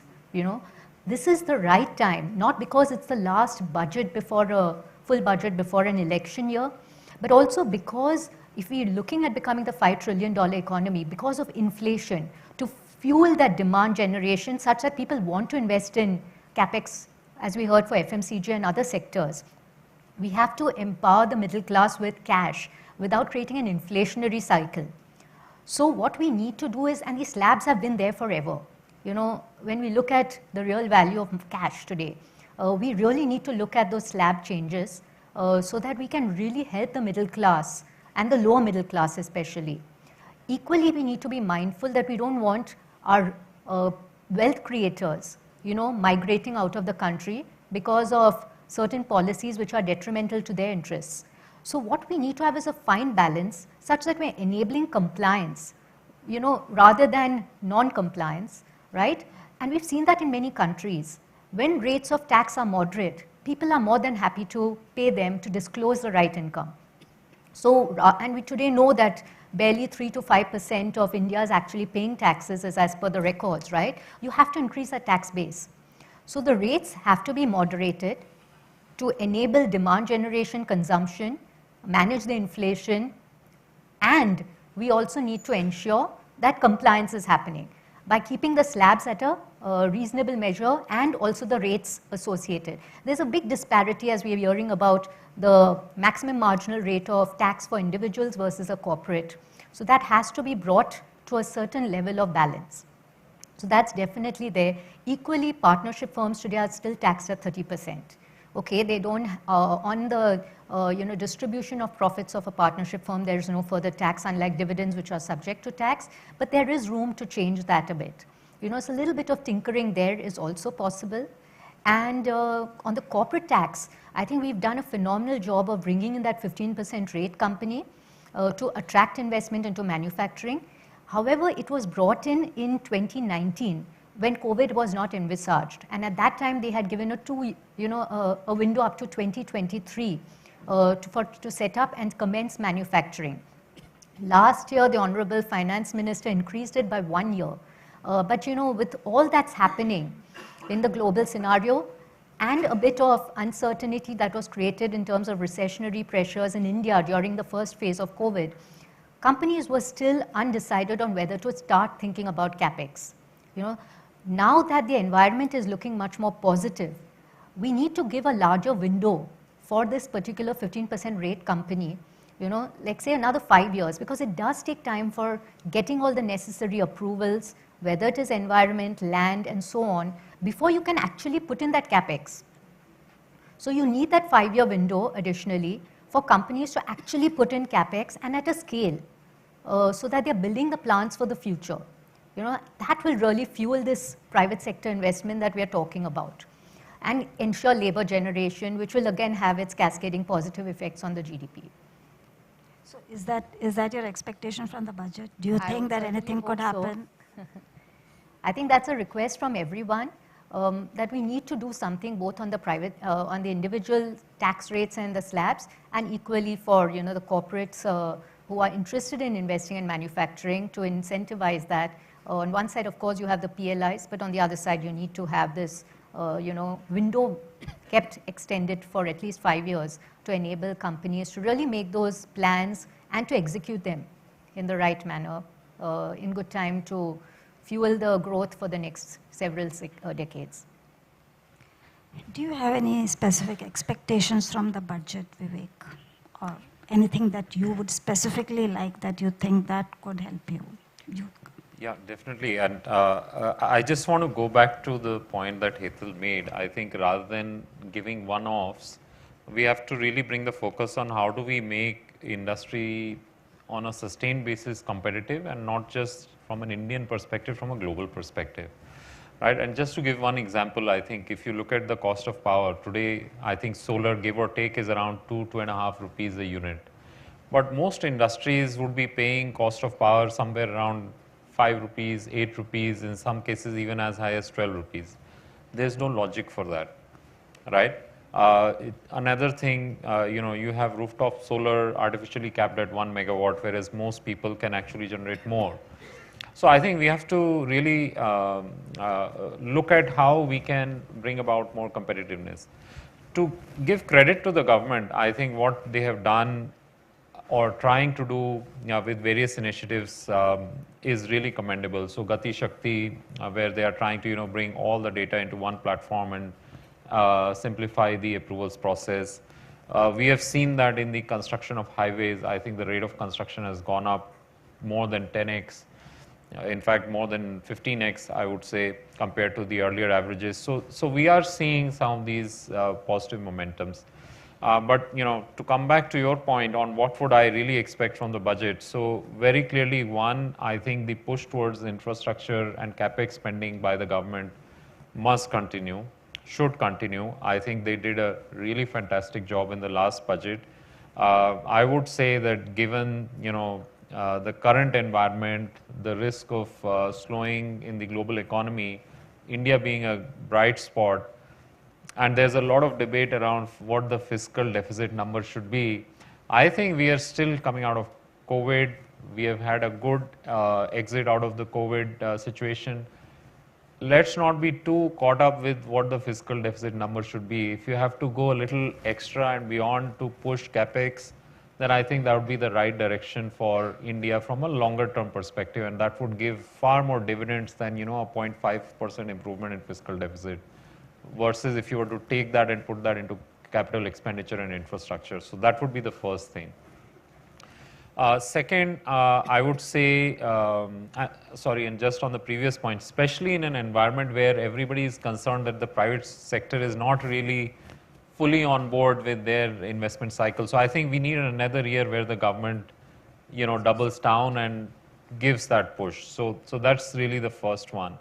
The second one I would say is really the efficiency of everything in the economy, focused on making India the most efficient place to do manufacturing in, right? And there, whether it is through the PLI route where you're giving some focused incentives, or whether we are looking at structural aspects like cost of power, cost of steel, cost of factors of production, logistics costs. I think these are things that we need to really, already stuff is happening, but we need to double down on those things to really bring India to a point where, without a doubt, it is the most competitive place to do manufacturing in. Once we reach that position, then I think you don't need to do anything in. All private sector investment worldwide will start to flow on its own merit towards India, and we would see a big boost in that. The third thing is, I would say, on skills. And just to share with you, I think my biggest challenge right now, given the robust situation with all the sectors I'm dealing with, there's a lot of demand. I'm looking for talent. Guess what? I spoke to a couple of headhunters and I said, I'm looking for talent. The first reaction from them was, even I'm hiring, right? So if the headhunters are short of talent and struggling to get, their talent, then you can imagine what it means for the rest of us. But I think what it basically means is we have to invest, in the talent pipeline. And if I look at the condition of ITIs, they are not in great shape. In fact, we are stepping in. So we have built a ThyssenKrupp School of Welding Excellence. We have built a School of Painting Excellence. We are building another one now on the back of that. And really, the pictures that I saw were, they had one room with one tube light. I can't imagine how students are going to pick up skills in that environment. So really, there is a need to focus on skills and invest in that, because the way India is growing, and I don't think, there's a big discussion whether it's going to be 5.5% or 6.5%. I think by all means, our goal and strategy should be to push it from 6.5% to 7%. But for that, you need to have skilled people. It's not enough that we just have a lot of people, low-cost labor, but it has to be competent labor which can come in and support the industrial growth that we are wanting to have. So that, I think, is really, I would say, is the third area where we need to put in efforts to spur growth. So those would be three expectations from the budget, to continue the capex cycle and double down on it, to look at competitiveness, structural competitiveness, and see what can be done. And third, do something big on the skill side. We have this Skill India mission. Is it not working? See, I think what has happened in India is, the core disciplines. Right now, if you go to an engineering college and you ask a civil engineer what is he aspiring for a job in, I think he's looking at the IT sector.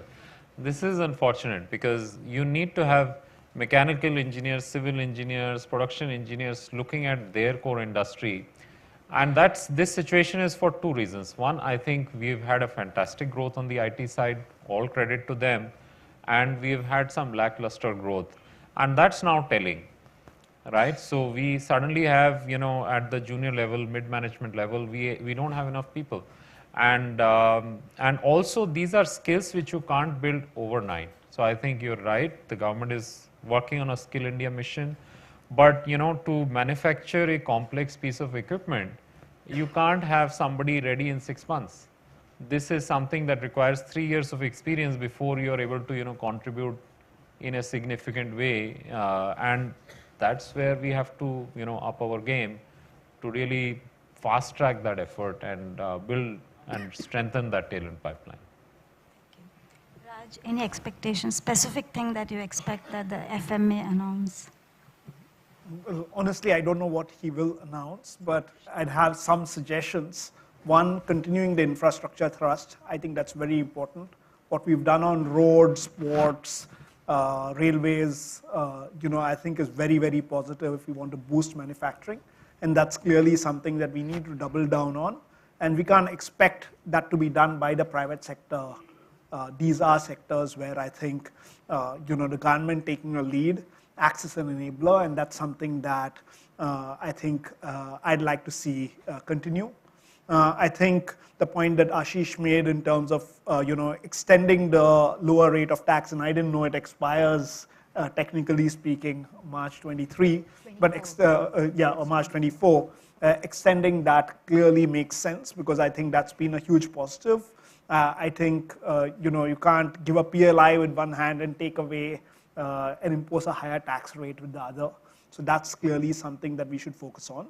And the third thing, which I think perhaps is less likely, but I think India has a great opportunity in financial services, to emerge as a regional hub, because very clearly, the role of the regional hub, which traditionally had been Hong Kong, is in play, so to speak.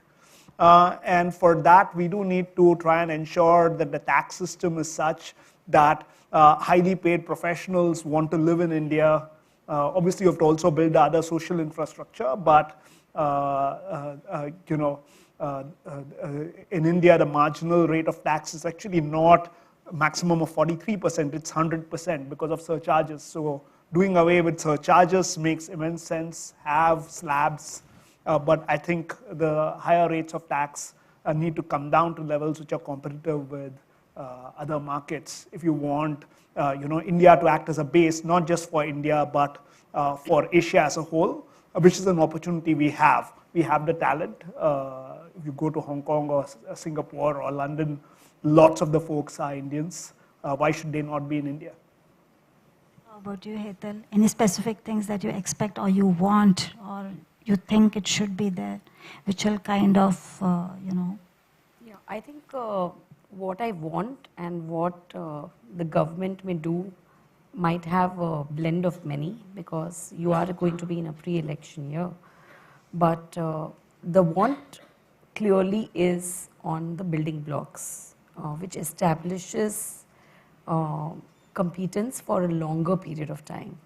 And there are 4 pillars, if I have to say so, on which this entire thesis of competitiveness is based. One is digitization. It brings transparency. We have done a fairly good job, and in fact we are, I would say, leading in terms of the way we are making digitization possible by reducing the entry cost for a lot of players in this market. Digitization will also mean a lot of transparency, could also mean a lot of financial reach out. So banking inclusion is going to be a key theme or part of digitization. I think we are doing very good with there, but we'll have to continue to do that, whether it is integration of 5G in various aspects of business, and what enabling role the government is going to play such that the cost of infrastructure keeps coming down is going to be very important. The second part is what Vivek mentioned, skills. And I believe there is no easy answer over here. Yes, we have some marquee programs which are being launched, but if you want things to be effective, then the merging of academia and industry is very, very important. And how government is going to do that is going to be very important. Yes, we are hearing that we are talking about international universities coming and setting up base in India, but the merging of academia and industry, which is happening at a very upper level. So you will have the IITs of India actually doing that along with industry, but are we doing that in every industrial or engineering college in the country? That is going to define the fineness of the skill sets that we develop. And there are many new emerging areas of skill sets in renewable energy, in hydrogen, electrolyzer manufacturing capacity, solar module, battery, storage at an overall level where you have pump storage also coming in. So how you develop these niche skill sets is going to be very, very important. So digitization and skill sets and innovation linked to that. capital expenditure push, no short-term results, but significant long-term gains. We lack in terms of scale benefits, despite of giving 15% incentives, 10% incentives. If I'm not matching, it is because of the scale and some kind of inefficiencies. So government has already started addressing inefficiencies. How are you going to build scale is going to be very important, and maybe PLI 2 and 3 and 4 might be needed on a continuous basis for building that ecosystem to have competitiveness, scale benefits, all of them merging together. So capital expenditure is clearly going to be important. And last but not the least is, how do you, manage balancing between domestic and export demand? And a lot is going to evolve in the export space. So, your entire mix of having or giving freebies in the domestic market, which is a temptation during budget years, versus having a balance between selling where I get maximum money is going to be very important. Last year being an inflation-driven year, you saw many times government intervening in terms of levying of duties. For example, you had that for steel exports, and then the government intervened again and removed it once inflation started settling down. Instead of having that makeshift, how are we going to balance in terms of meeting domestic and export demands at the same level playing field? This, I think, are the building blocks. This is what we would want rationally. Having said that, you may see some kind of leeway that the government may take in terms of giving freebies. Now, how do you balance your inflation while you are giving freebies? Simple things like the tax that you are having on petrol and diesel.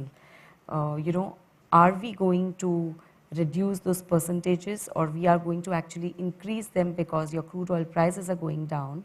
So you say, I maintain the inflation at the same level, and then I use that money to give some freebies, which in turn will result in some kind of incremental inflation. So what is the balance that the government is going to do on that is going to be very critical for this year. Thank you. So with regard to private investment, I'm very little bit curious about this. Prior to the epidemic, we were in a slowdown. We were in a slowdown at least for 2 years, and and that time 2019 was also an election year. Again, we are back in a slowdown, and again it is an election year. So do you think this current slowdown, it is an extension of that? It is just resuming instead of, do you see that? And it hasn't changed. And I would like all of you all to answer that. Yeah, so if you look at demand per se, I believe the recovery from COVID has been a staggered recovery. You had supply chain issues which in a way pushed recovery. So you did not see complete recovery happening across any of the segments. Second, kind of segments that saw recovery were at different stages. For example, services segments are still not fully recovered. But if we look at most of the non-service consumption categories, you have seen more or less we reaching pre-COVID levels. So, I believe that domestic demand growth rate, because of this staggered recovery, may continue in FY24 as well. Second, if you look at commodity prices, while the prices have come down, are they below or the pre-COVID levels? Definitely not.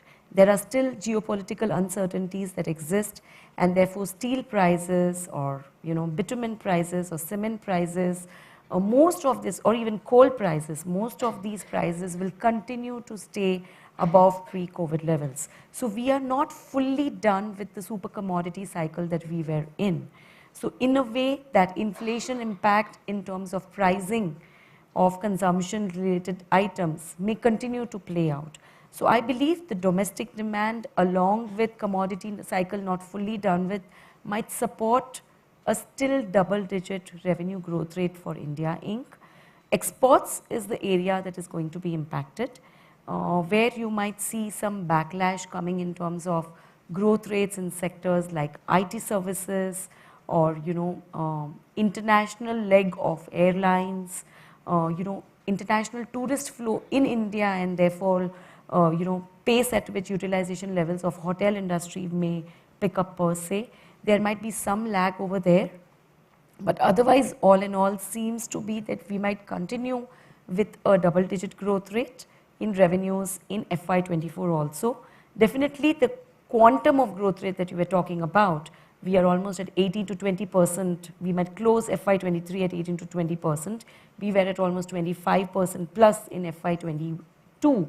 FY24 might be lower than that, but you might still see a 10 to 12% kind of a growth rate, which I believe would be good enough in terms of driving overall demand growth rates in the economy. Ashish, how do you think? So, Janki, if we look at it, I think the long-term macroeconomic outlook for India is undisputed. It is more in the short term that everyone is having certain questions in their minds as to how is it going to pan out. There are multiple levers that can be used. One is on the rural side, right? We still are a large agrarian economy. We still have more than 50% of the country's population supporting a GDP of a very small percentage towards agriculture. The government's intention to double the farmers' income was absolutely in the right direction. Because if you're going to get that cash into the rural economy, not only are you going to fuel further consumption and demand, but you're also going to make sure that you're not having the talent or the people migrating from rural to urban all the time in search of jobs when they're not skilled enough. So rural development has to be one of the thrust areas continuously, okay, and have these skill-based institutions set up in those areas. I think corporates are doing a lot in that direction now on how to develop better agrarian measures, skilling them to improve yield, taking these electronic platforms, marketplaces as we call them now, to transport production to the marketplaces, giving them visibility on price points, having the financial inclusion come in through Jan Dhan. So we are seeing a lot of positive aspects. There are green shoots, but it still needs more cultivation. It still needs more support. It's in that precarious condition where if we can do things right, okay, there in the rural economy, we will see naturally a growth. And we will see companies wanting to set up more private sector investment to support that growth in the rural areas. So that is one thing, and infrastructure of course adds to it, because the more you have good infrastructure leading to rural India, you are going to see the benefits of that. The second aspect is, I think, much spoken about talent, skill development and employment generation. But the third plank, which I haven't heard anyone speak of till now, is about research and development and IP. I think any country who has to succeed and grow in leaps and bounds needs to put that investment in developing new research or new intellectual property, which is cutting edge. We need to put in far more money in research, okay, and not just development. And once we have that going, we have enough scientists. We've done the best in class in ISRO and many others, so we have that capability. But we're not putting in that cash to be able to, build world-class IP assets. You see Israel, you look at South Korea, you see many such countries who have really grown on the backbone of that. So I think that's an area which we really need to invest on. And the problem that is there in tax is there are no incentives for that. There used to be a fantastic 200% weighted deduction for R&D. It's been done away with in a phased manner. But if you really want that, focus to come back from the private sector, you're going to have to incentivize that in that. It's necessary, and I think something should be done around that. Another element is sustainable growth, okay? So if you're talking about ESG now, and the BRSR norms, you're talking about decarbonization, you're talking about green energy, renewable energy, it comes at a cost. And we are trying to be cost competitive, so you need to again incentivize so that people will invest in that area of business development to build sustainable businesses. So I think that's another area where we really need help. And if the Honorable Finance Minister can find a way to support the industries in investing in those areas. Earlier we used to have, I think, tax holidays for power generation. But we need actually a thrust towards green energy, towards renewable, towards improving our carbon footprints, because we're not just India for India now. We're India as a global manufacturing hub for the rest of the world. What we do becomes also relevant to the rest of the world. Apart from, everyone has UN SDGs, everyone has carbon footprinting, scope 2, scope 3 norms apply to the last level. So it is important that we are being that sustainable economy which can support the rest of the world. Another aspect that I would think is extremely relevant is, today everyone's compelled to do CSR, right? It's fantastic. It's really creating that public-private partnership to support parts of our society that need help to be uplifted. But you don't get a deduction for that. So people limit it to that percentage, the 2% that you're compelled to undertake under Companies Act. There are companies who anyway spend much more, but I'm thinking that if we can use some kind of a lever, okay, to enable some funds to go towards skilling. You have organizations such as ThyssenKrupp, EY Foundation and so on who support skilling in any case. But if you just imagine if you give companies that opportunity, okay, and a deduction for that, you'll see much more interest coming in, and that itself will create a very different GDP cycle growth. Because once you're skilling labor, they will start earning, whether they set up their startups or whether they get part of organizations. Again, it helps in the whole incomes generating cycle. So there are multiple facets to that. And then of course you have the other infrastructure requirements around healthcare. We have to spend much more on that. I think COVID was an eye-opener at the limitations on the investments into healthcare. So we need again some kind of tax benefits to come there. I think if all of these can be done, we will see the GDP growth naturally come out. So as we were talking about, that environment needs to be created, and that itself will fuel the rest. So Vivek, do you think we are still in the slowdown which we saw several years back, and it hasn't really changed much? No, I think I said at the outset, in my industry, it's a pretty rosy picture. A lot of investment is happening, so I'm quite happy from that point of view. M&A is happening in your sector. People are buying left, right, and center. Correct. I think I could not add. I'm behind in terms of being able to add more capacity, right? So if I could add more yesterday, I would do so. But having said that, I think there are two things. One, I tend to think that, if there is a finite amount of funds that people can invest, and that's not going to change dramatically, then we have to make sure that we get the bang for the buck. And on that point, I fully agree with what Ashish just said. I think we really have to rethink, rather than doing more of the same, we have to do something different, something better. And there we have to find ways to, incentivize it or encourage it, that industries are not just simply, taking the old drawings out of the drawer and just doing a copy paste, but they are feeling encouraged to really make the leap for the next generation of technology. And even in, very static sectors, mining tends to be truck and shovel, but electrification of mining is possible. It requires significant capex up front, but your cost of operation is significantly lower for the long run. And the business cases usually paybacks are around 5 years, sometimes even lesser. So there I think we need to find ways to encourage industries to adopt it, because again it goes back in terms of making India competitive in the longer horizon, and that is really what we need to attract investment, to encourage investment, and to sustain a virtuous cycle. I would say on the private sector side, I think, on our side we are seeing there's a lot of interest to continue with capex. Definitely, I think there is that hesitation in a very complex global environment that, how far people will commit. And that is where I think this budget has will be a significant marker for the industry, because, they're just looking for some kind of a little positive boost, that little nudge which says that, look, yes, things outside India might be complex, but we are doing very well.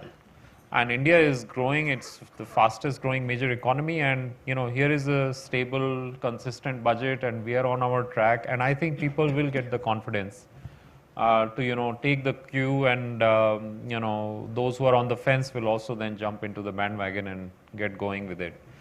And lastly, I would say, yes, it's complex, but earlier we discussed that, there is a +1 approach in global supply chains. And what the government is doing in terms of having, FTAs and right kind of alignments with various global economies, I think that's exactly the right direction to get towards. And we have to build, the right story around why India is the destination, why India should be the #1 and the preferred place to be the alternative for other locations. There I think FTAs play a role, technology acceptance plays a role, long-term competitiveness plays a role, having the depth of skill sets plays a role. Bringing in very important point, making it more acceptable, welcoming for talent from outside the world to also come into India. That plays a significant role. So I think it's really not one point which can change the picture. We have to work on a multiple set of levers, pull them at the same time, and then they together have a significant impact on the overall story. And that's really, the balancing act we are expecting from the budget, and I'm sure the finance minister will. She's taking a lot of inputs. I'm sure she has done that in the past. It'll be a balancing act, but I'm quite confident they would do a very good budget with all the inputs they're taking. Any insights on that? Yeah. So firstly, when I talk to my clients, I don't see the slowdown which you've referred to a couple of times. I think for lots of our clients, their business is actually doing quite well, and I think they're geared up to invest. Second, I think a number of people have talked about, I think this is the time for India, thanks to geopolitical reasons, thanks to our own sensible policies, we've got an opportunity to really change the trajectory of growth which India has seen. So we've seen 5 to 7% kind of GDP growth. We have the opportunity to break out from that. If we want to do that, obviously we have to build infrastructure, we have to give certain incentives. But I think one of the biggest issues historically people have faced with India is very complex to do business. And so rather than going for specific incentives and multiple tax rates and all of that stuff, I would rather simplify, have low and uniform taxes. So I think, when they drop the corporate tax rate to 22%, great stuff. Bring that down further, maybe for everybody, instead of doing 15 and 22, do 20% for everybody or 18% for everybody. Okay, similarly, GST, it was a great opportunity to simplify things, and I think now that GST revenue is quite buoyant, try and reduce the number of slabs, reduce the complexity, reduce the scope for disputes. And I think if you make India a place where it's easier to do business, you'll get a lot more investment in India. Lots of folks would love to invest in India. They like the talent. They like all the positives about India. They like the market. Just think that it is a little complex to do business here. And that's something we should simplify. Thank you. Now I'll open the floor for any Q&A.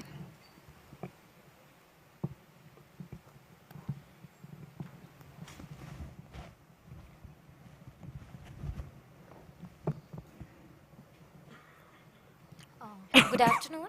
This is Nikita from Kohinoor Business School. So, lot said and done about the skill set we talk about. So, how can government play a role between, to act as a mediator between academia and the industry? Because when we go for seeking a job as a student, we are not asked about the skill set, rather we are asked about the experience. So, first to enter the system, you have to be the part of the system. So, being said and done that, we see very small percentages being invested in education, and even the education policies are not revived very earlier. So, from panelists, I have a question that what do you think should be the ideal percentage that should be invested in education? Because I think education is the basis of everything, like building blocks as we talk about. So if our base is strong, everything else will go in line. So what should be the percentage which should be invested in education, and also what policies and schemes should be brought that an individual is much more educated and much more skilled, to be precise, much more skilled to get ready and go in the industry. Thank you. Yeah, so firstly, I think great question and the right question to be asking. And I would say it's not so much a question of percentage. I think we, for a point in time, India was struggling with, we need to up the numbers, we need to have more engineering colleges, we need to have more medical schools, we need to have more ITIs. I think that's been the focus, and that's where the numbers story plays a role, invest more, build another institute. I think today's debate is really about the quality of, that education. So we have a number of institutes, but what's the quality of what is being imparted in those institutions? And there, I think it was discussed, mentioned by one of the panelists also in our discussion.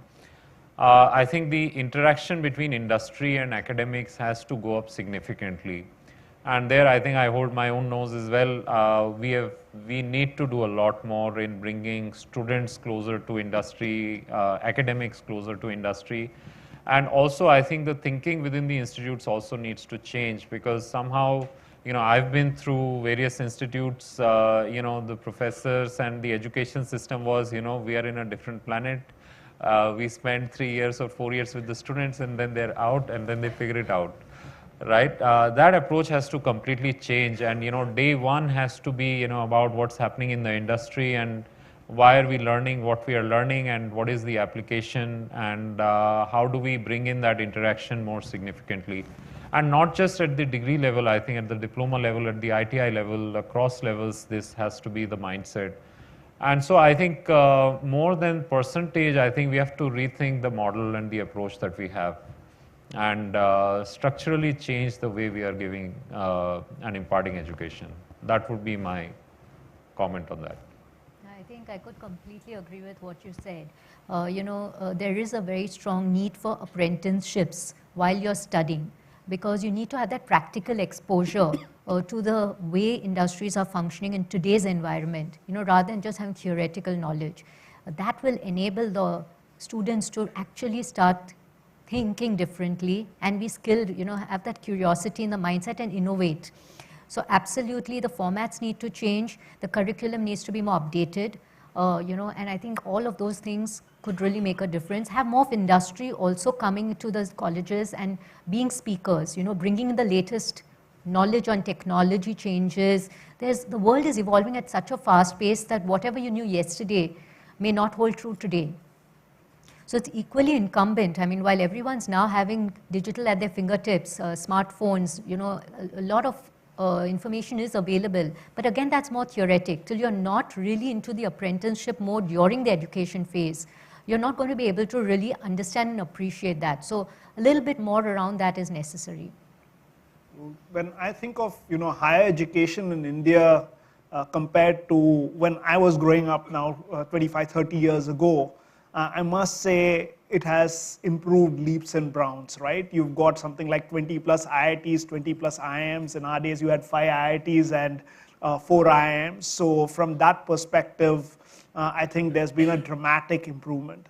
I think where we still need to do a lot of work is actually primary education. I was just reading a survey today that lots of the 8th standard kids in most states can't read a 2nd standard level test or do subtraction and division. So those are things which we clearly need to, I think we are reaching the stage where we need to be able to tap every one of that human resource potential that exists in India. This is our opportunity, and I think a lot more focus might not be what people in this room want to hear, especially the young people, but I think a lot more focus on primary education, ensuring that no one comes out of school not being able to read a 10th standard level text and understand it, or read the business line and understand it, is something which I think is essential. And that's where I would direct spending, not that much on higher education.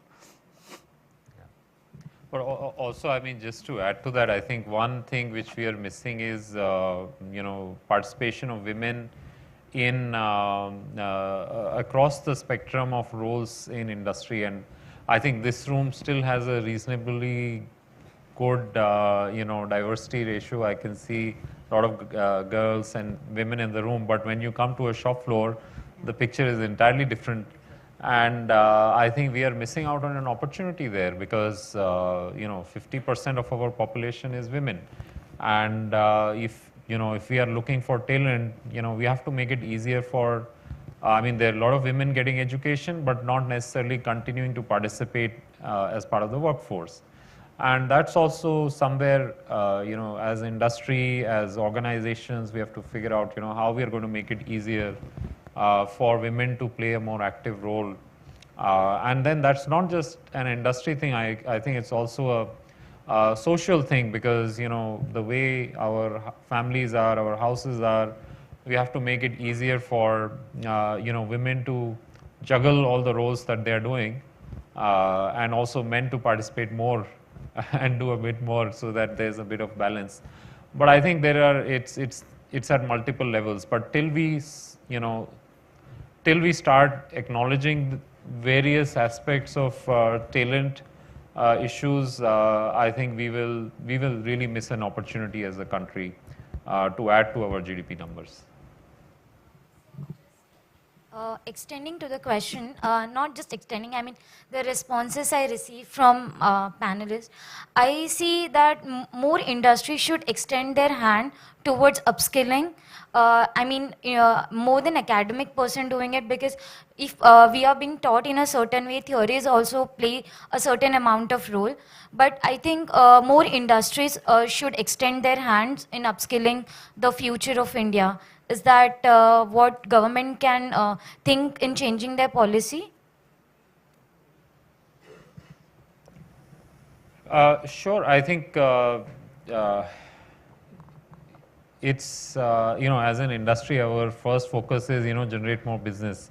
So it's not always easy to, take 10, 20 people out and send them and ask them to do, courses or teach. But what few things we are trying to do is invite academia indoors so that they can really understand what we are doing and take that insight back into the classroom. That's one. I think what Ashish mentioned about apprenticeship is something that we are moving very strongly towards. And third, I think as industry, we are putting in place infrastructure that is more in sync with what students should expect when they come into industry. So in whatever little way we can, we are trying to create those specific infrastructure at key locations where I think students will get better exposure and therefore be better prepared as they come through into industry. Yeah. At BFA, linked to that, I think one of the programs we have is a volunteering program. So we encourage our team members to take time out largely on Saturdays and Sundays out of their time, but also some time out of work time to go out. So we partner with some of the NGOs to train college students, have talks to them. So those are things that I think we are doing and a number of other companies are doing. And I think lots of people who are working find that that gives them a lot of fulfillment. And so at least we see that as a win-win. Yeah, good afternoon. This is Dr. Prohit from Atharva Institute of Management Studies. The important touch point is that how do we upskill, whether it is MBA graduates or at any other level. NAP, the new education policy, national education policy, talks about the skill development aspect also. Now what they have done is about 40% of the curriculum credits can be given in the form of digital or skill development. I think there the corporate and the academia can come together and award kind of a certificate in terms of credits to upskill the students which would be market ready. That is ultimately going to serve your purpose because you are in the business, not in the academics, but you need skilled manpower.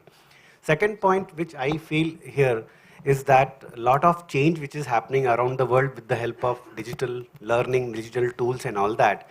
So across the cycle, when we talk about even after 12th standard, the kind of reforms that government has spoken about, the first year certificate, second year diploma, third year and all that, Ultimately, they are going to get the degrees or certificates only if they pursue 10 hour or they earn the 10 credit points. Then only they will be awarded the certificates and all. I think that's the key point where corporates develop a module with the help of academia, or let academia be part of that, then only it can bridge the gap. Otherwise, we expect through NEP that government will spend about 5 to 6% of GDP on education, but there is not going to be a miracle in terms of the requirement of the corporate. Actually, one miracle that the government can do is really, increase the compensation of teachers from grassroots level to professors, 2 or 3x. We should just do it. The fact is, you go to any good business school in the US, a good professor of finance earns as much as he would on Wall Street. Right now, if we don't make teaching financially lucrative, we will not attract talent. It's a simple demand supply situation. And I think if any investment has to happen, forget infrastructure shortage in the college or anything, just increase the compensation of teachers, right from primary school all the way to professors, just multiply whatever number there is by 3. And I think we will solve a lot of problems in education. So I think we are out of time now. If you have anything to ask, it can be asked offline, sorry. So I have to thank Vivek, Raj, Hetal and Ashish for their insights. Thank you so much for this discussion.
Thank you all for such a stimulating session on reviving private investment, which we hope will receive due attention in the upcoming budget.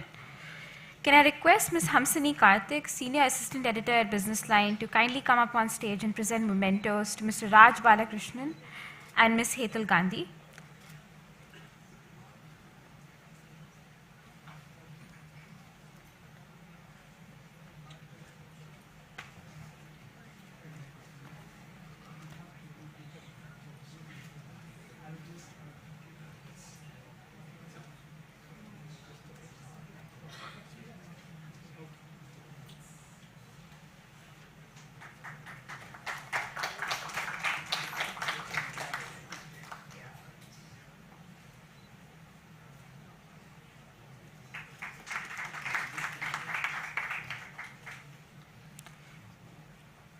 I will now request Mr. N. Vaidyanathan, Senior General Manager West of the Hindu Group, to come up on stage and present mementos to Ms.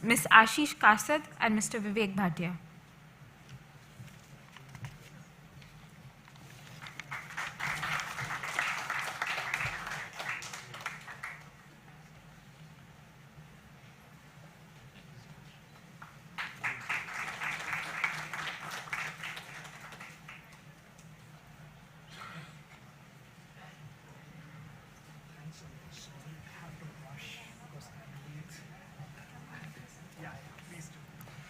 Now I request Mr. Suresh Balakrishna, Chief Revenue Officer of the Hindu Group, to kindly deliver a vote of thanks.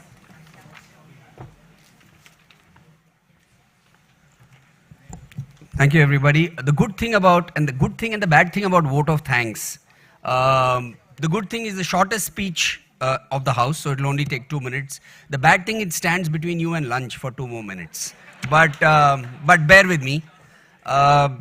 Businessline, this is our signature event. We do it every year. And the hope is that views of policymakers and economists like you saw, and even students and our readers are heard, and they reach the people who make the budget. Incidentally, we had a wonderful event called Businessline Changemaker a few months ago in Delhi, and the finance minister Nirmala Sitharaman was the chief guest, and she started her speech by saying that every morning her morning is not complete without Businessline. So we are hoping that everything that you said today would reach her tomorrow first thing in the morning, and it will, I promise you. We had a fabulous session. I think it began with our editor, Raghuveer Srinivasan, who gave us the welcome address, set the context. A very animated Mr. Hiranandani, who spoke about logistics and individual taxes versus corporate taxes. I like that one particularly. And I think he brought alive the session. The first panel was, I think, quite fiery. There were discriminations between 5.8 and 6.5%, but everybody agreed that it would grow. And they pulled everybody from Mahatma Gandhi to Gordon Gekko of Wall Street, and even Nilesh Shah's wife and daughter into the discussion, which was very interesting, I thought. And of course, the final session, again, private sector as cagey and as calm as ever, said that yes, we will support, but we want to see more capex from the government, we want to see more skilling from the government and all that, bat and pad close together like private sector usually is. But I think overall it was a great discussion. I'd like to thank the sponsors, our presenting sponsor, without whom this event wouldn't have happened. Bank of Baroda Credit Cards, powered by sponsor World Gold Council, banking partner State Bank of India, the venue NSC, thank you so much. Such a beautiful venue, great auditorium. They gave it to us. They give it to us regularly whenever we ask them. They are the one institution that supports Businessline and largely business papers on a whole, but Businessline particularly. And whenever we ask them for this venue, they have been gracious enough to give us this venue. Special thanks to everybody, my editorial team, sales team, marketing team, and circulation team. Thank you so much for supporting and making this event a success.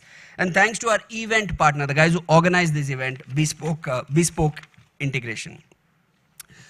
Lastly, the audience. You know, right from, I've been seeing you guys coming in from 9:30, 9:45, registering, sitting here, and going through the whole session. So good to see so many students, right? I hope you all learned something. You all got to interact with some really senior people here today. I hope you all learned something, but thank you so much for being so patient, sticking through the morning. I know you're having a slightly late lunch, but please do stay back, have lunch, and let's hope we have a great budget this year. Thank you very much.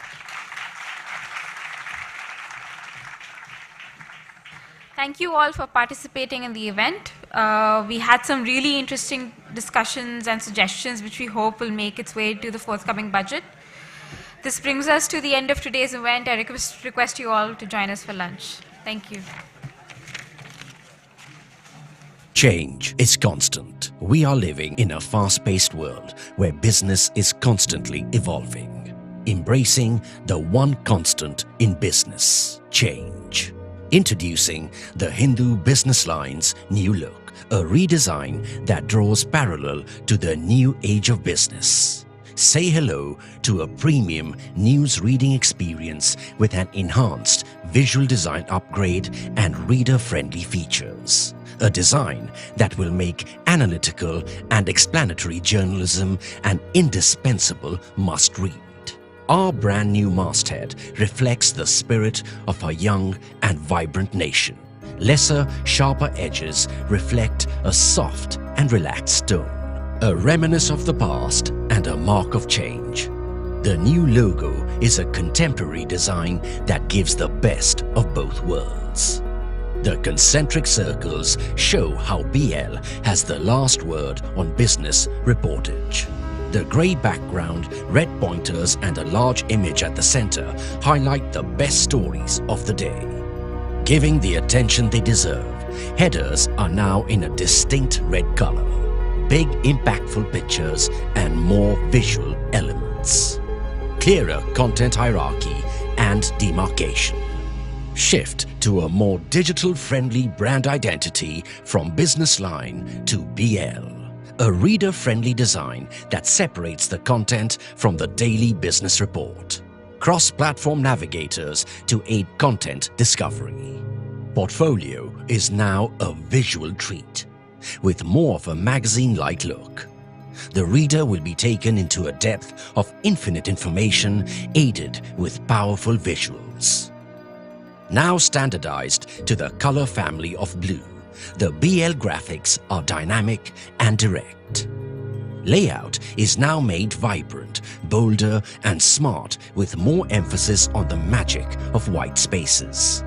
A page aligned to such perfection, giving the readers the most enjoyable and organized reading experience. Text and visuals blend like magic to carry out storytelling in the same intuitive way in which we communicate via text messaging. When entrepreneurs make bold decisions, our font matches them. When markets become vibrant, our ink shows it in our changing colors. Business is evolving, and so are we. So get ready to sit back, sip your coffee, and open our redesigned business line. Business looks good.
What does your investment portfolio look like without gold? Incomplete. Why? Because as a gold owner, you have the power to make bold decisions. To balance risks and returns.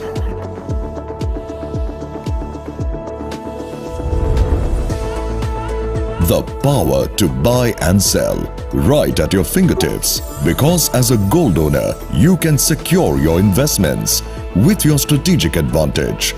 Gold. Without which your portfolio is incomplete. Power your portfolio with gold. World Gold Council. जिंदगी को दें रफ्तार, शुरू करें इसी त्योहार, खुशियों का सफर बिताएं साथ मिलकर। त्योहार तभी हो जब अपने साथ हो। SBI के संग इस त्योहार छोटी किश्त से बड़ी खुशियां ले आए। SBI, the banker to every Indian.